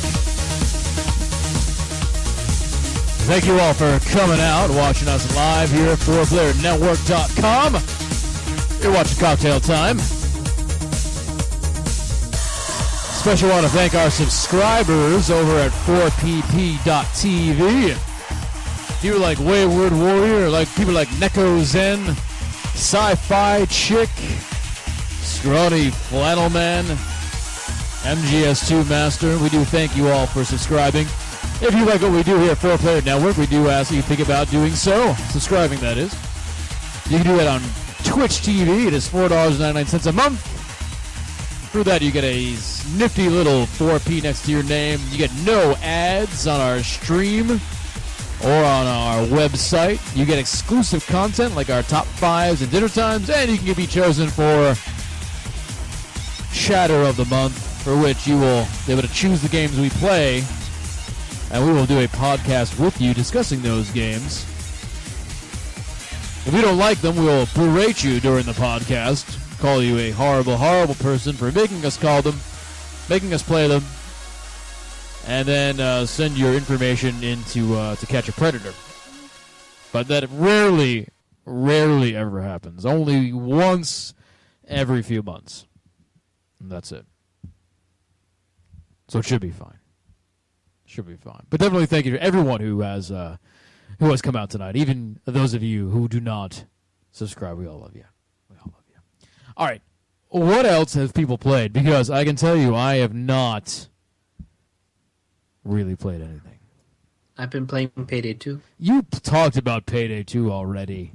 Yes, I have. I saw saw it's a you. fun game. I saw you playing Payday 2 the other night, and you were doing this thing where you kept on waving your hand at the person, like you're like, "Come here, come here," and you kept on doing it over and over again. Then you got shot and fell through a window. Yeah, what I was trying to. I'm trying to remember the context for what I was doing that, but I think I was waving at an AI character to keep him from reviving another character because we were trying to restart the match. Oh, maybe, okay. I was wondering what you were doing. I couldn't figure out what the hell you were doing. Yeah, it confuses the AI, and he doesn't immediately run towards the guy and try to pick him up. Oh, okay. But I was just going to say about Payday that I actually have played several matches with a Scrawny Flannelman there. Mm-hmm. And he's a pretty decent player. Scrawny Flannelman is a good payday. He also says, says, "Don't worry, Joseph. I know where to find some mics and condoms. I'll be prepared." That's true. That's the gift basket of pedophiles everywhere. Condoms and Mike's Hard Lemonade. Oh. Oh, man. And so, Chris Davis, you've also been playing a lot of Onimusha. Onimusha, yes. I've beaten the first game. I think I'm at least 2/3 of the way through on the second. Mm-hmm. I'll probably finish it next week. And then it's on to probably the best game in the series, and then the worst game in the series. What has led you on this quest to complete all the games? I wanted to replay the series, but it's one of several series that I've been wanting to just replay from the very beginning. And so I put out a poll on the site asking people, hey, do you want me to play either this or Ace Combat? And people overwhelmingly said Onimusha. Yeah, so, Ace Combat's kind of... I'm not sure if Ace Combat's really that would be awesome, you know. Ace Combat, well, I think it's awesome. I know, but it's like playing it and watching it is two different things, and Ace Combat is it's the same thing over and over again. You know. And more. I know you're not. To you, sir. You think otherwise. Yes, I do. All right, should we move on to news? I have strange tastes in games. No, I wouldn't say strange. I wouldn't say strange at all. I haven't seen you playing any Muscle March lately. That's true, but I don't have access to Muscle March. That's so unfortunate. So should we move on to news, or is there any other games you guys want to talk about? I can talk about a game. Look, what is this game? What is this game of which you speak? Tetropolis. We can't talk about it. Actually, you know what? I guess we didn't can. get a chance to show this off. This is what I picked up yesterday. It's your dick? Oh, yeah! Off the Tetropolis shirt. I thought you were going to be... Nice. they're going to be wearing it. Let's see the back. Studio logo on the back and Tetropolis in the front. Very nice. We'll be wearing those next week in GDC. So I tell you what, I was testing a build for Bob this evening for the show, and I ran into a few bugs. I filmed the entire thing. I sent it to him. In fact, Bob, Chris Davis doesn't know. The video is almost done processing on YouTube. Chris Davis doesn't know what to do with electricity. He has no idea what to do with electricity. I think the best part of the entire Tetropolis experience is the studio logo at the very beginning of the game, and hearing Bob whisper into the mic, "Pants." It makes me a little worried that of the whole game you played, the best part was the studio logo at the beginning. Like, maybe we should have just stopped there. The cherry on top of the cake. Oh, okay. I was going to say, we just stop there and be like, here's our game, and it's the studio logo and that. Thanks for playing. Thanks for playing. That's easily an 8 out of 10. So I have two other things. This is what Terry got me for my birthday. It's a glowing Tetris lamp. And yes, the different pieces come off and they light when you attach them. Oh my god. That's awesome. So you can take like a little piece and then you go boop, boop. It's all freaking out now because it's not connected, but yeah, it's all conductive. And also, we spent last weekend making our very first Tetropolis plushie, which is the main character in the game. Merchandising. Well, we're only at alpha, we're already merchandising. No, we figured this was like a fucking easy thing to make because it's just a square. Yeah. So I may bring it to like PAX or something and throw it at our booth or something. I don't know. Who knows? Well, I think we need a Tetropolis plushie in the broadcast room. I'm just saying. I mean, we've already got a plush Meat Boy. I don't see why we can't have a plush Tetris piece. We can make you. I have more cloth. I mean, they're just really simple things to make. It's squares. Yeah. No problem. It's like a pillow. It's like a giant square pillow. Super easy. Yeah. But yes, I have been playing actual other real games. Have you? Well, you haven't been playing Mass Effect 3, so that disappoints me. I can talk a little bit about Dark Souls too, but not too much because, as I said, I've only gotten really just a little bit into it. And the thing I like about most of it is that they, in every Souls game, they change the mechanics enough to make you really kind of uncomfortable with the world. So, like, you don't the way the world, like the repair system, the hollowing system, the different items you can get into the games, like in Demon Souls, you were able to use miracles and spells purely off of using mana, and you can restore mana using spice items. In Dark Souls, you only have a certain number of charges of a certain ability or a spell or a miracle before you have to go back to a bonfire in order to reset those charges. In Dark Souls 2, it's a system where you have the bonfire to recharge them, but they also have items that can read a certain number of charges on use. So there's like really kind of strange, different like little changes that they made into the game that kind of keep me guessing. Like, well, what is the point of this? Like, why are there torches all around? I guess it was because it was supposed to be darker.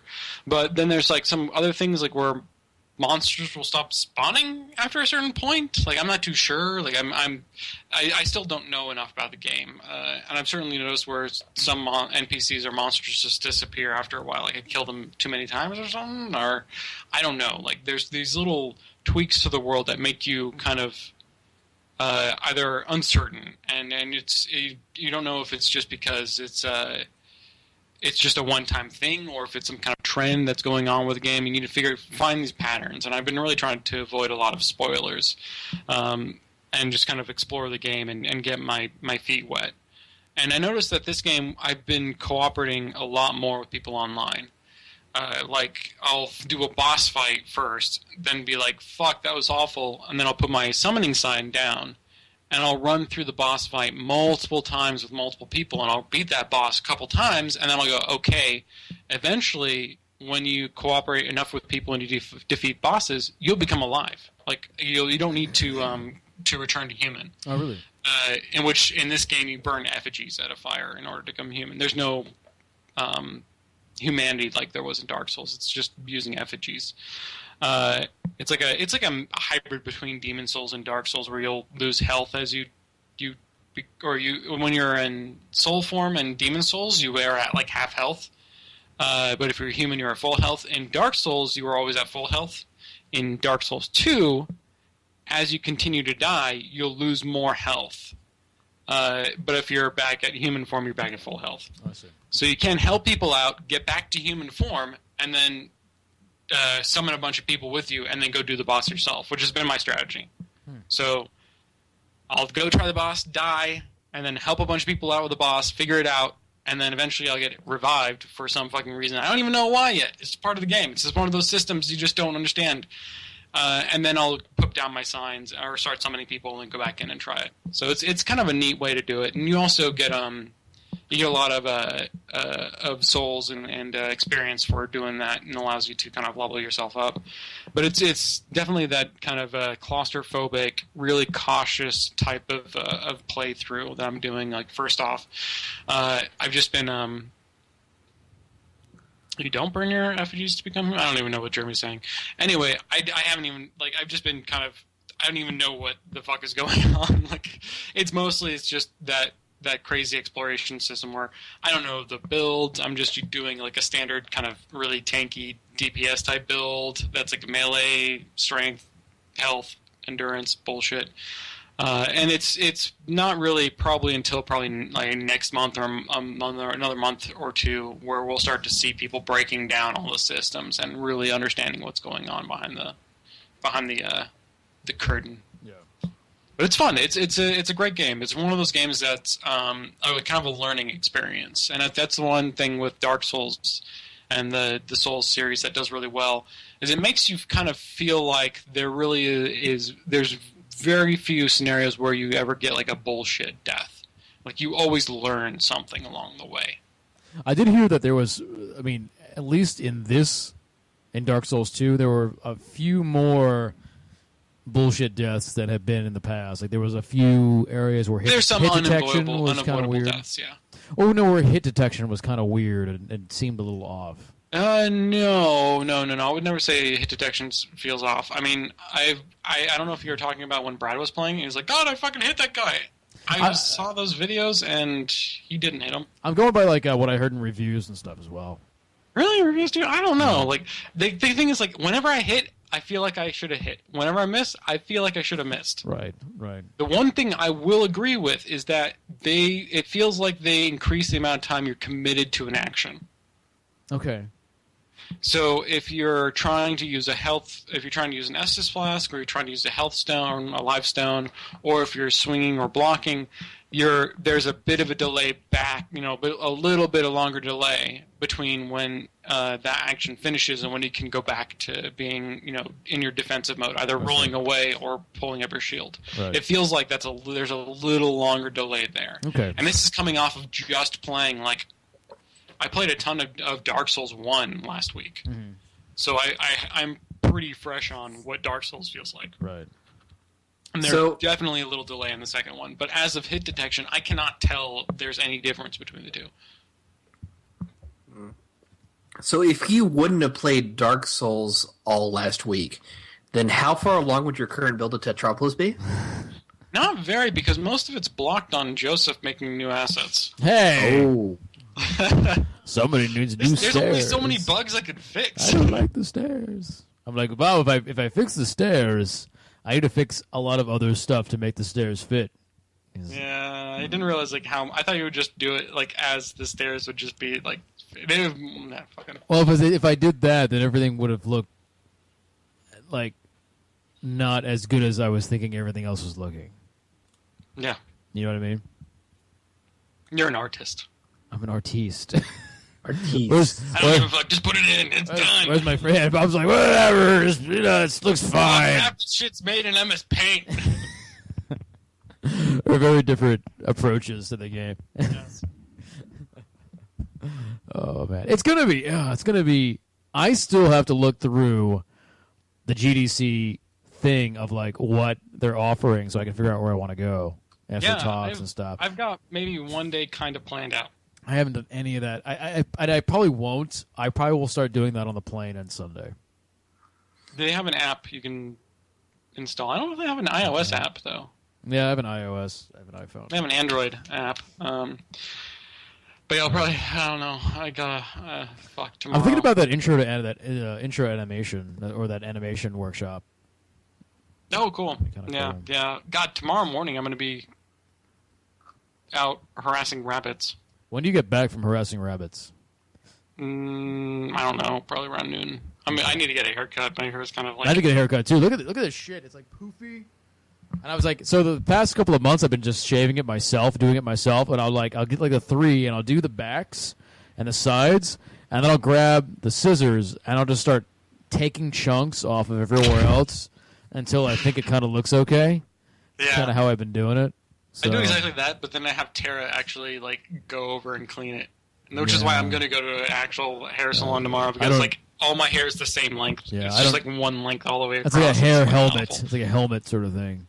Yeah, it looked like a giant tennis ball. But you got the widow's peak at least, so the widow's peak gives it a little more style. Yeah, a slight widow's peak. Yeah, a little bit. That kind of helps. So yeah, my two brothers are bald. Yeah, there you go. They're mostly bald. I haven't lost any. I don't have a Tara, so I'm going to go to the gay guy tomorrow. Oh well, that is the next best choice. I'm going to be going to a hair salon tomorrow, I guess too. Yeah. I'll spend like $35-$40 getting a haircut. And that's why I don't like I usually just shave it myself because it's $40. Yeah, you can buy a clipper for like $20. I know. Geez, $40. But I'm like, all right, it's GDC. I'm trying to decide if I want to keep the beard or not. I'm not sure about keeping the beard. It's very indie. It's very different. The last time I saw you on Cocktail Time was like 3 weeks ago, and the beard wasn't that prominent, but now it really is. Well, here's the funny thing. I had shaved between then and now. And now because I had a date, and then I got stood up, and I was like, "Fuck it." You made me shave my beard. It's like what I was like. Now I'm like, "Fuck it." I'm just gonna go total just hillbilly. I'll just bomber guy, whatever. Put my hoodie up, my glasses. Well, if you want to just keep it, I'm going to be bringing my electrical trimmer because I have an electric razor. Yeah. It also has an actual trimmer part. Oh, okay. So if you really feel like, oh well, this is shit, I need to cut it off like halfway through the week, you can. I'll see how it goes. Maybe I'll do it halfway through the week, and everyone will think I'm a different person. Exactly. Well, you probably want to do it at the beginning or the end. I was going to say it's halfway through. It's going to be weird. David. Jeff likes it. Jeff saw it on. I know, but Jeff is biased. I think he has a beard, so he just wants to increase his kingdom, his beard kingdom with people. I would have a beard if Tara didn't hate it. She gets kind of rashy whenever. Yeah. I don't. Yeah. Honey, I can't kiss you anymore. I'm a beard man now. You're just gonna have to deal with it. Too manly for kisses. That's right. I only kiss bacon. That's it. It's going to be exciting. It's going to be fun. Yeah. We'll see. It's a little nerve-wracking. Yeah. A little nerve-wracking. I'm terrified. Yes. To put it bluntly. Well, because Chris ran into a game-breaking bug tonight. Oh, did he? Yep. He couldn't finish the demo. Well, that's bad. I don't know why. I'm going to have to figure that out. To watch the video and figure it out why. Yeah, I probably... Yeah. I kind of know why, but it's one of those things where I'll have to just look at it. But yeah, right. Well, they'll figure it out. All right, should we get in some news? Should we get in some video game news? Well, I do happen to have a assortment of news that we can go through. All right, let's do it. Okay. Well, how about we start off with something you were frothing at the mouth about today? I don't like that. I was frothing at the mouth? What was I frothing at the... I don't remember this. PlayStation Now offering rentals of games coming soon? I wouldn't say I was frothing at the mouth, but yeah, no, it's kind of cool. It's kind of cool. So it's looking like, well, PlayStation Now is going to be integrating the PSN, and they're going to be offering game rentals, it looks like. Yeah, it seems by a 1, 7, or 30-day rental. Right. And I'm actually thinking this might be how the core PlayStation Now works, now that I think about it. Because, I mean, you get that whole library, but they got to monetize it somehow. Yeah. So it's either it's going to be like a monthly fee that you pay a certain amount to get access to a certain amount of games, or you pay by the game. What if a lot of it is, what if one-day rentals are free with PSN accounts? Might be. I wouldn't be surprised. That'd be kind of cool. That would solve the demo problem. Wait, but what stops you from doing like just a string of one-day rentals?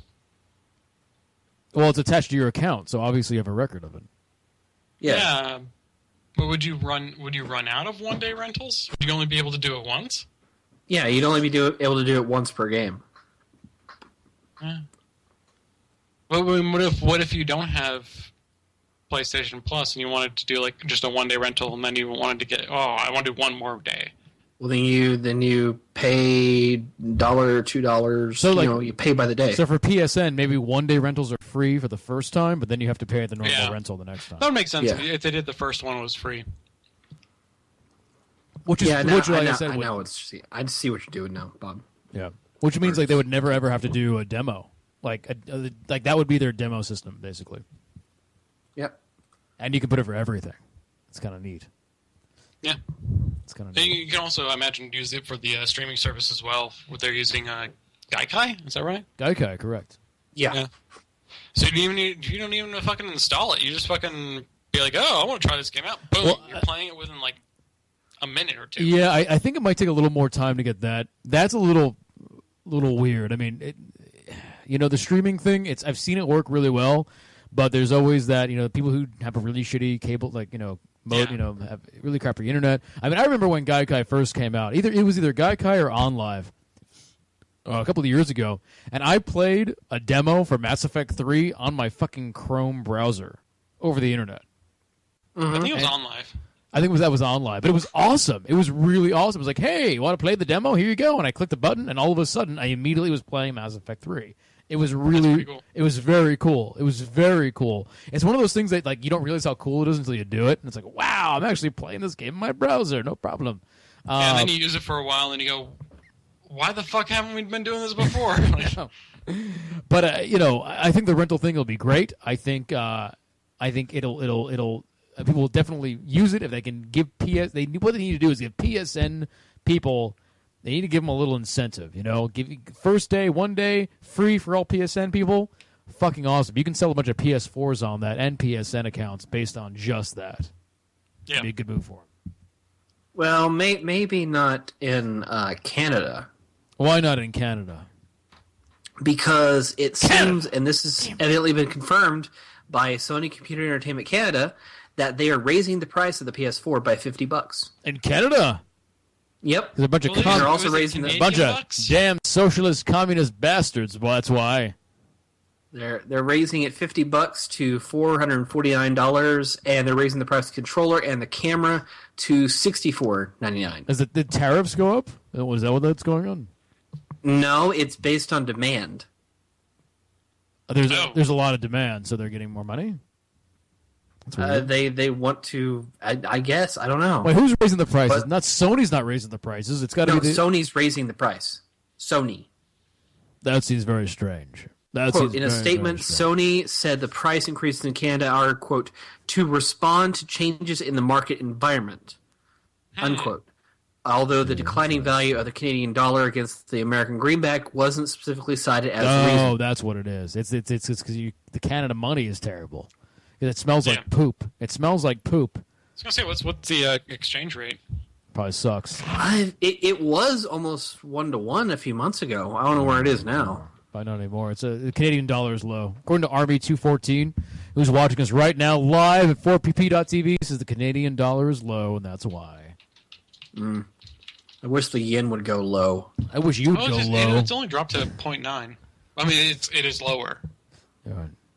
Right. It's certainly. I mean, the thing is, like, it's not a huge drop. It's only in the last year it's dropped to 0.9. So just in the last year. Gray Fox has just posted some pictures. Oh, it's just Second Son, which looks awesome. We know that, Gray Fox. We know. Yeah, we know Second Son. $1.11 Canadian dollars to $1 US currently. Or $1 Canadian dollar to 0.9. Well, you know what? I don't want any filthy Canadians in my multiplayer matches anyway, so that's totally all right. Well, filthy. Something to think about. Filthy, so if you're filthy Canadian, Canadians this, and their hockey and their healthcare. And their poutine. Don't forget the poutine. Poutine, I never had it, but it looks really good. It does. What is it? It looks like potatoes and gravy and then chutney or something. No, it's mashed potatoes, it's cheese, curds, and gravy. Yeah. On French fries. Oh, yeah, it's not mashed potatoes. It's like I've had an Irish version of it. They do like an Irish pub chips where they'll have French fries covered with Irish gravy. But they one up it in Canada where they'll put cheese curds on top of there, which is like it's like a feta cheese, but it's not as tangy. It's just cheese. Right. It reminds me of when I was in Jersey. We'd have a thing called disco fries. You go to a diner and you get a big plate of fries, and it was basically fries with melted cheese on top, and then covered in gravy, and then covered in bacon bits. Ooh. Oh, it's so good. Disco fries. I'm not seeing an issue with this whatsoever. Disco fries, really good. It sounds really good at like 2:30 a.m. when the bars close. Yeah, no, totally. All right, next news item, please. We have sales numbers for Donkey Kong Country Tropical Freeze for the first 8 days of its release. It sold 3. It sold 130,000 combined. That's fantastic. Now that game looks great, actually. It looks great, and I just would hope those numbers were at least twice that number. Well, there's that's about every Wii U, pretty much. So, yeah.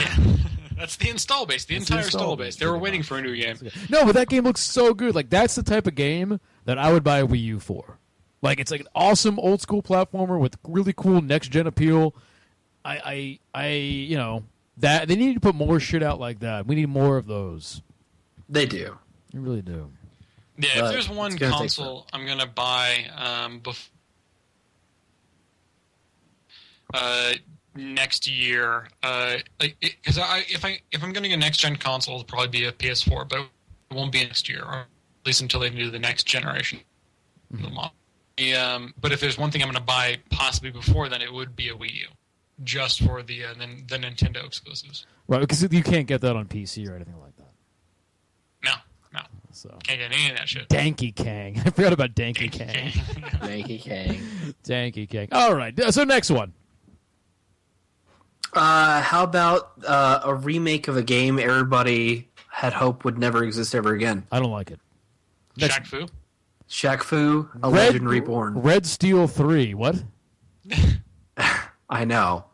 But, they are... So, basically, Shaquille O'Neal and a new studio have formed to make a Shaq Fu game. You know what's really funny is that everyone is getting laid off right now. PopCap just laid off a ton of people.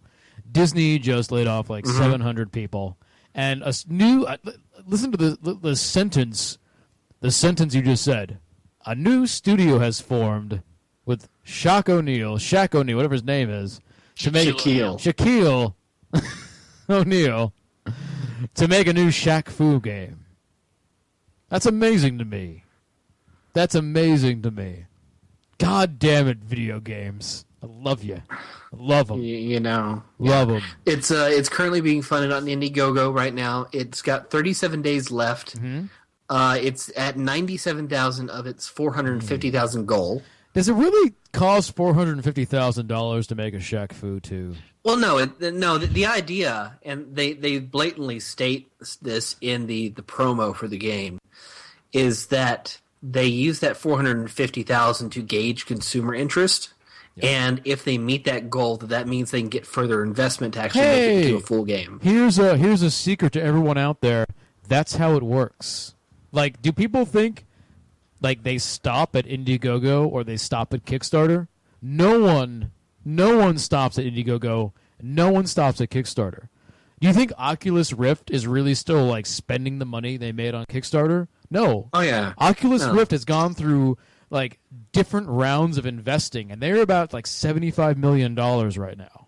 Like that's what Kickstarter is for. And hit its $40 million goal this past week. They're kind of a different thing. You have no idea how much more money they're getting from investors. Yeah, they don't mention that.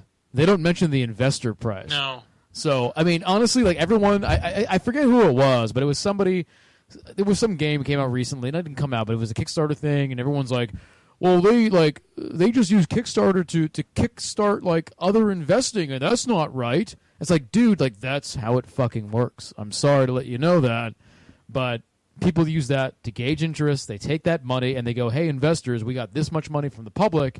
Why don't you give us your money, too? That's the system. If this niche base is willing to put this much money up, imagine if we market it to a much larger audience. Exactly. How much money we can actually get. I mean, Cast AR is they're moving on as well to look for more funding, and they need it. They should get it because they got cool shit going on. Yeah, they got a great idea. Totally good. Yeah, but they haven't really shown pure gameplay of Shaq Fu. But what do they show? What is it going to be? It has this art style of very reminiscent of Street Fighter 4. But what is it? It looks to be an arena brawler. Oh, God. I know. Wait, an arena brawler? Like Streets of Rage?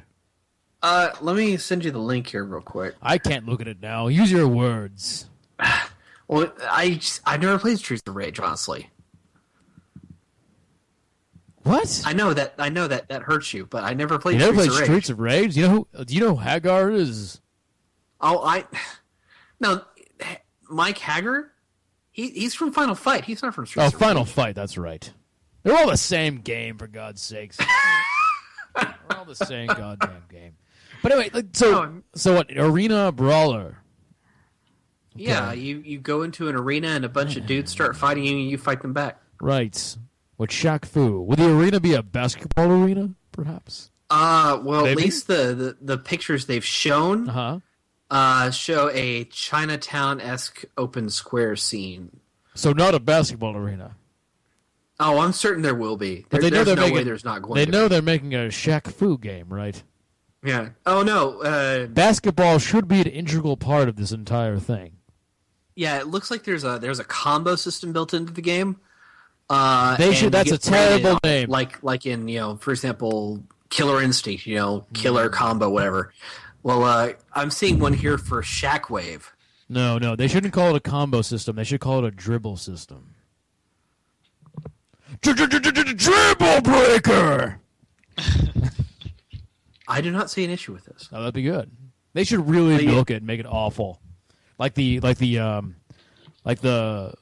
Dribble, dribble. Dribble, dribble, dribble.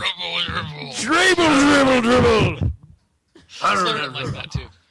Dribble, dreidel. You could have like a Jewish basketball player, and he had the dribble dreidel move. Dribble, dreidel. Dribble, dreidel. Okay, well, good for them. Circumcision.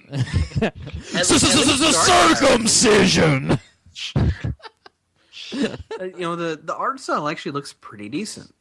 Okay. Well, so we'll see how it I goes. mean, I don't know. I mean, they really haven't shown any actual gameplay, but it doesn't look half bad. Right, so far. Aren't they doing like a full mocap on Shaq? There's a picture of Shaq in a mocap suit with the balls on him, and it's actually pretty funny.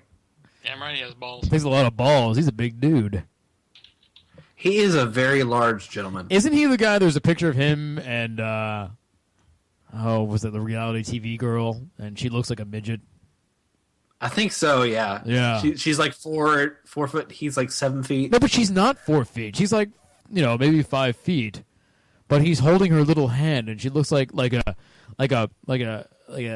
overstuffed orphan being led back to her parents' house by Shaq. Yeah. Well, there are quite a few people actually, bitching about $450,000. So I'm telling them that they just calm the fuck down. Again, this is about consumer interest, but this game, it might actually be worth possibly turning in its general direction, looking at it. So I don't know. I'm cautiously optimistic. Well, we'll see how it goes. Sci-Fi Chick just made my night with that gif. All right, next news item. There's no such thing as a bad Shaquille O'Neal gift. There's not. There's a bad Shaquille O'Neal gift does not exist. Yeah. That's how you know it's laws of funky. the internet. That's how you know it's funky time. So, next up, Amazon. Uh-huh. We know that they've got a game console coming. Do we know that? We know that. Well, they bought out fucking what was it? The Killer Instinct and Strider developer. Such a bad idea. It's such a bad idea. Didn't they release their game controller thing today? No. Yeah. So it was discovered on the Brazilian regulatory agency. A picture of the Amazon console's controller. Ugh.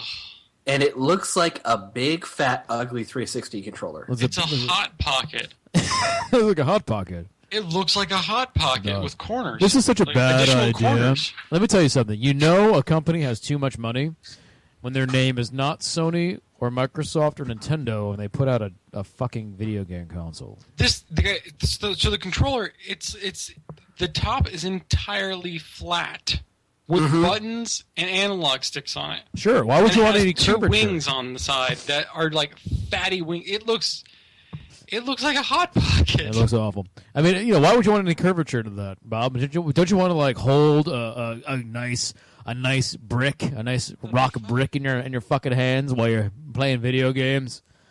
Sounds like a good idea. It's like a torture device. It looks so bad. Let me tell you guys something. Amazon has so much money right now. You have no idea how much money they have right now. There's blocks of downtown space, downtown Seattle, which is like prime real estate right now in this country, that's being leveled right now for giant Amazon offices and headquarters. Giant ones. I know. Yeah. I've worked on them. They have tons and tons and tons of money. It's like just flowing out of them. Do they want to fund us? No. It would be nice. What if we we make our game exclusive on the Amazon console? We will never sell a copy. That'll move some units. I'll tell you what. Well, Amazon, they're already causing controversy because they're raising the price of Amazon Prime. Have you heard about this? No. They're raising it to $99. Yeah, they're raising to $100 and not adding anything. Right, they're just raising it. That's horseshit. Well, you know how you do that though. You get Amazon Prime, and then you cancel it before it charges you, then you get it again. The trick is not forgetting. Don't forget. Set an alarm and then cancel it. Because that's what everyone does. They get Amazon Prime. Oh, I'll try the trial. 3 months or a month or whatever. And then you cancel it, and they're like, oh, trial. I'll try it. Probably not making any money off of it, honestly. All I know is I'm not going to be renewing when it comes September. Let's just say that it's a really bad idea for Amazon to put it on a video game console.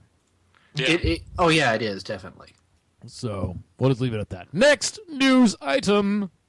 How about the opposite of a terrible controller, a good controller? Oh, now you have my interest. A second version of the Steam controller. Oh, okay. And so it looks generally the same, but what they've done, they replaced the bottom bar area with two sets of 4 buttons in a standard configuration kind of like where the analog sticks are on the PlayStation controller. Right. So you've got a kind of a button D-pad on the left, and an ABXY on the right, and you no longer have those little weird buttons that are next to the concave thumb pads. So it looks a lot fucking better. It looks like a fucking controller now. All right. Well, I'm still not so sure on the market for this sort of thing, but they'll sell that alongside just Steam boxes, and there won't be much of a loss for them at all if it just flops. well, no, I mean, yeah, we talked about this already. Like Valve, all they're doing is renting the name Steambox to third-party manufacturers, and then reaping the profits of that. If the boxes don't sell, it doesn't matter to them, unless they just fall back on fucking Steam and they're good. Unless there's some clause in the contract that they are expected to pay so much, and if not, they have to pay back. But who knows? Still, that's an all right business plan. Next one. Mm-hmm. Actually, I'm kind of running out here. You're running out, Chris. I'm running out of news. I'm sorry. Watch Dogs. We have a release date for that. Oh, the one that's been visually downgraded. Yeah, it kind of does look like that. I've been spending too much time on NeoGAF. I'm sorry. Way too much time on NeoGAF lately. I don't know. I kind of feel for them when I had to spend earlier this week just trying to get extra frames out of our game. Well, yeah, exactly. Especially when you're prototyping on I got a big old beefy PC. Then we'll just keep developing on this, and then shit, it runs like what on the PS4? Yeah, then I try to play the game. And then you have to optimize it for Joseph's shitty little laptop. Yeah, no, that's what we do. Yeah. That's what Bob optimizes. That's exactly what we do. That's Bob benchmark. Bob optimizes. Bob optimizes or optimizes, quote unquote, and then sends to me, and then I tell him what frames per second I'm getting on my shitty computer, and then he goes, "Oh shit," yep. And I tell him where I'm seeing the biggest drags and all that kind of stuff. So, and then I send it back to him, and he fixes it, and he sends it back to me. He's like, hey, "What do you get with this one?" He's like, "Okay, here's build 1, here's build 2. Try both, and what are you getting?" So. Jeez. That's how game development's done. That's probably how your favorite games have been done. That's how they made Wolfenstein. That's how they made Metal Gear Solid, Ground Zeroes. Yeah. Kojima is with his friend who has a shitty computer. He's like, "Tell me what's your frame per second? Tell me what your frame per second is." Build 1 versus Build 2. Build 2. Kojima, I get 15 frames per second. No, that's not good. That's so good! Oh my god, this suddenly took a turn for the racist. We're not racist. That's how Kojima sounds. Oh my god. Oh, that was wrong. Well, actually, I do have one more story we can work with that's very, very nice news. Okay. How about a leaked press kit for Dishonored 2? I heard about this. So I know there was a press kit. I saw there was a screenshot of a presentation being given at an undisclosed location. Well, the screenshot, that existed before, but this came out yesterday. Oh, I didn't see this. This is it's a fact sheet given out to the press. Uh-huh. And it's only a few little things, but it's confirmed that it's an id Tech 5 game. Does it make you sad, Chris, that you're supposed to be Game Press and you didn't get it? Well, I mean, I was one of the first people at QuakeCon to ever see the game, so I'm okay with it. I don't think I got it either. Yeah. This was only sent out to the Game Press, and we're talking about it like it's a leak. Yeah, but it's an id Tech 5 game. You're going to get new powers. It's a new main character. Evidently, you actually are in conflict with the Outsider. What's the Outsider? The Outsider was this kind of god-like figure that existed in the Dishonored universe that gives Corvo and a few select members of humanity a sampling of his power. Oh, I see. Okay. So, did you not play Dishonored? What, me? I finished it. Then why do you not know? I don't remember the god person. He's Dante. What? He looks Dante? exactly like new Dante. Dante. Oh, is that okay? Yeah, He has with the black shrines, eyes. He looks like with the the new shrines Dante. and the stuff. Okay. Really pale, very I thought that gaunt. was a ghost. Yeah. I thought it was a That's the ghost. outsider. Oh, okay. All right. Well, it's going to actually take place in a new location in Tivia, and supposedly the subtitle for the game is going to be called "Darkness of Tivia." But also, it's going to feature versus multiplayer.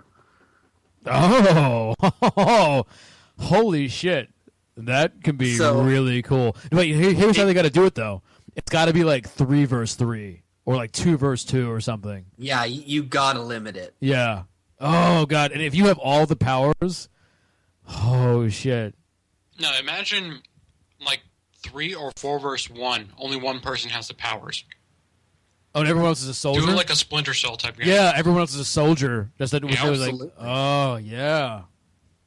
And Asymmetric bitches. And I'm usually one of those people who like I'm not into the whole like multiplayer thing being forced in, but I think that could be very cool.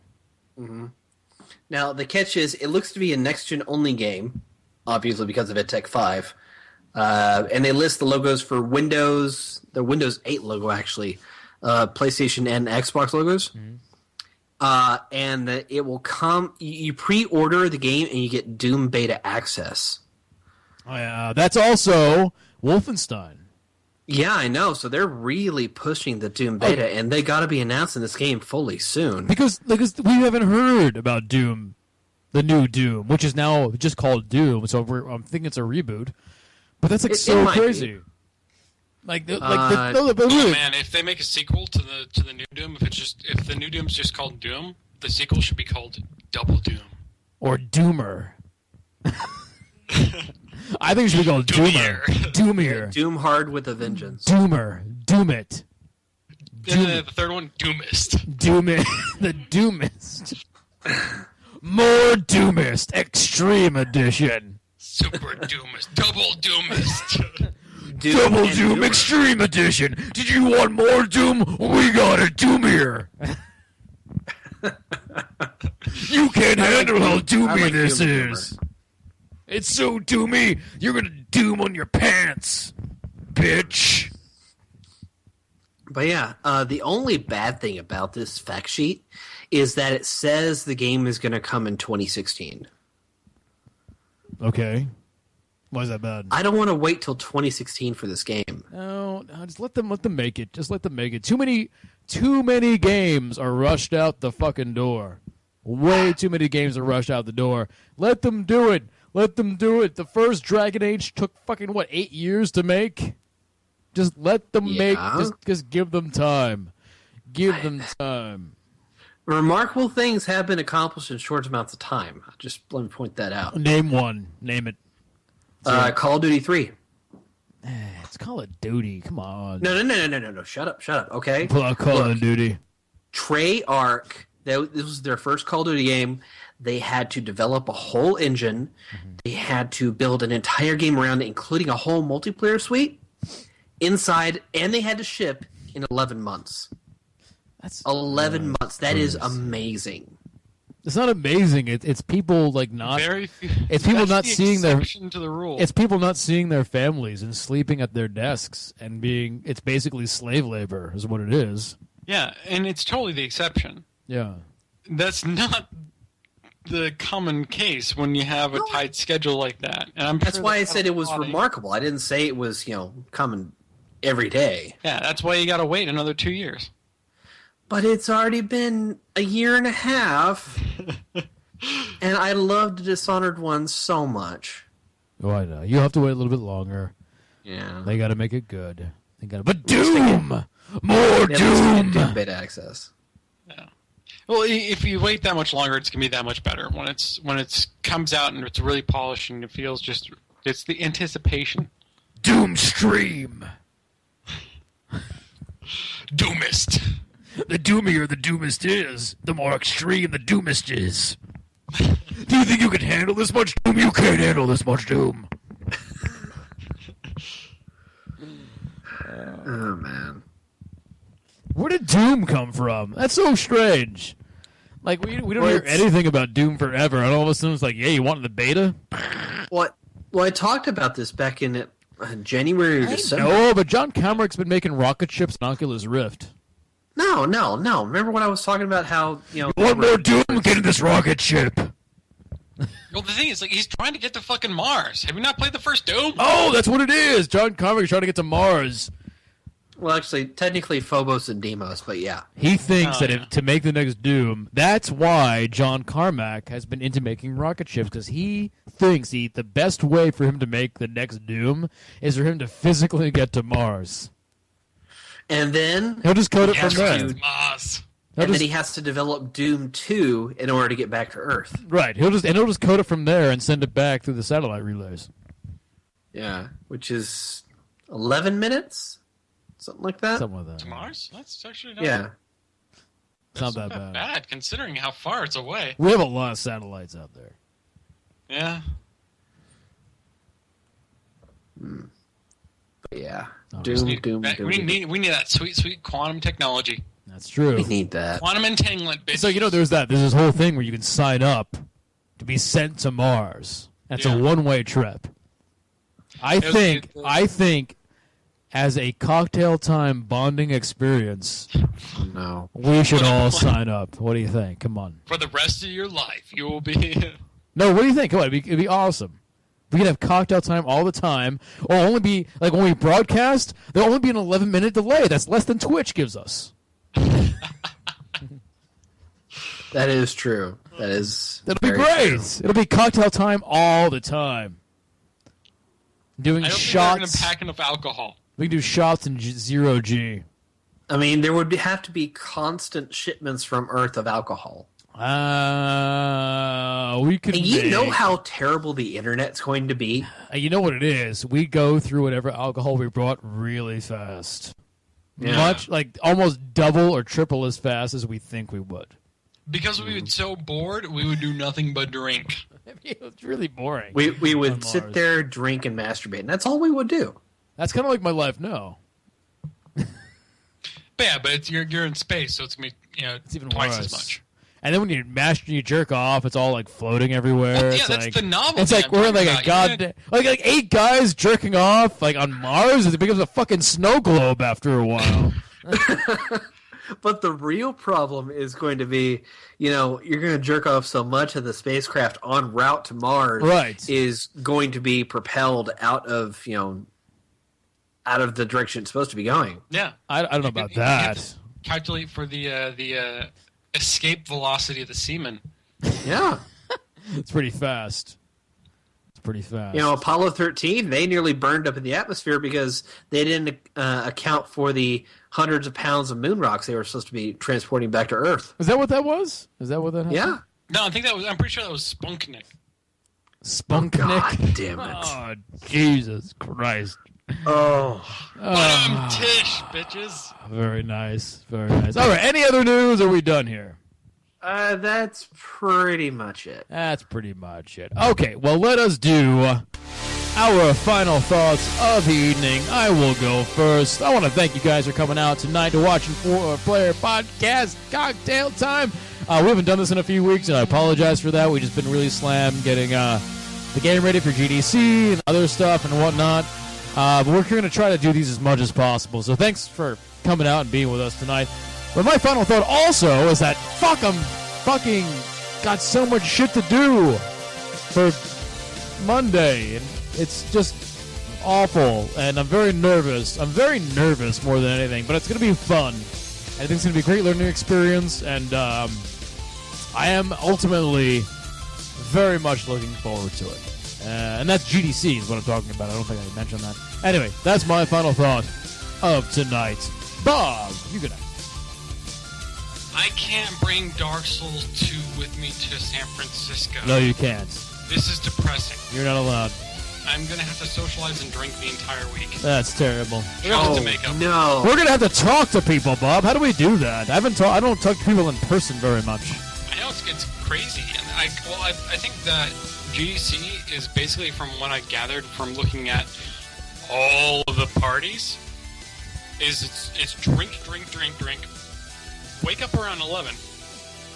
pretend you went to a couple summits. Right. Show up at GDC late, around 2. Right. Hang out for a couple hours, then go back out to dinner and then drink more. But we don't get that luxury though. We actually have to show up beforehand and show things off. Yeah, I don't know. Next week is gonna be. I don't know. If I survive it, I'll be surprised. It'll be interesting. All right, Chris Davis. My final thought is with GDC next week, you all sharing a hotel room, possibly a bed. I really think that we need definitely to do definitely a bed. Definitely a bed. Let me correct you. Well, I definitely really sharing a think that we need to do a live from GDC cocktail time. Well, no, because I'm coming back on Friday, and so is Bob probably. So we'll be back on Friday. Well, then you need to then postpone to the next day. How about this? How about this? Me and Bob take a ton of bed selfies together. Oh, God. You're good. It's okay. We can pay the hookers outside to take selfies of us. Right? Yeah. It's cool. Those hookers must be so sad. Just coming to my hotel. All room, hookers taking are pictures sad. of me and my friend. All hookers are sad. It's the sadness that makes it feel good. Well, they have to, they know every March in fucking San Diego, they have to go hang out at a convention center where hundreds of fat people are talking about video games and making them and drinking. Actually, I don't think GDC has that many fat people. We're all fat. You're not a game developer. I'm a game tester. That's true. And you're on your way. A game marketer. I'm a marketer. That's true. It'll be fun. We'll definitely be. There'll be lots of communication and stuff, and we'll be letting you guys know our experiences. So it'll be good. All right. Well, thank you everybody for coming out to Cocktail Time Live here at 4playernetwork.com. Definitely, please check out the main website. Like I said, 4playernetwork.com. And GDC is next week. Lots of stuff. Lots of fun. Have a good week. And we'll see you on Friday, 8 p.m. Pacific, for Cocktail Time Live, post-GDC Roundup with some inside information, maybe. Ooh.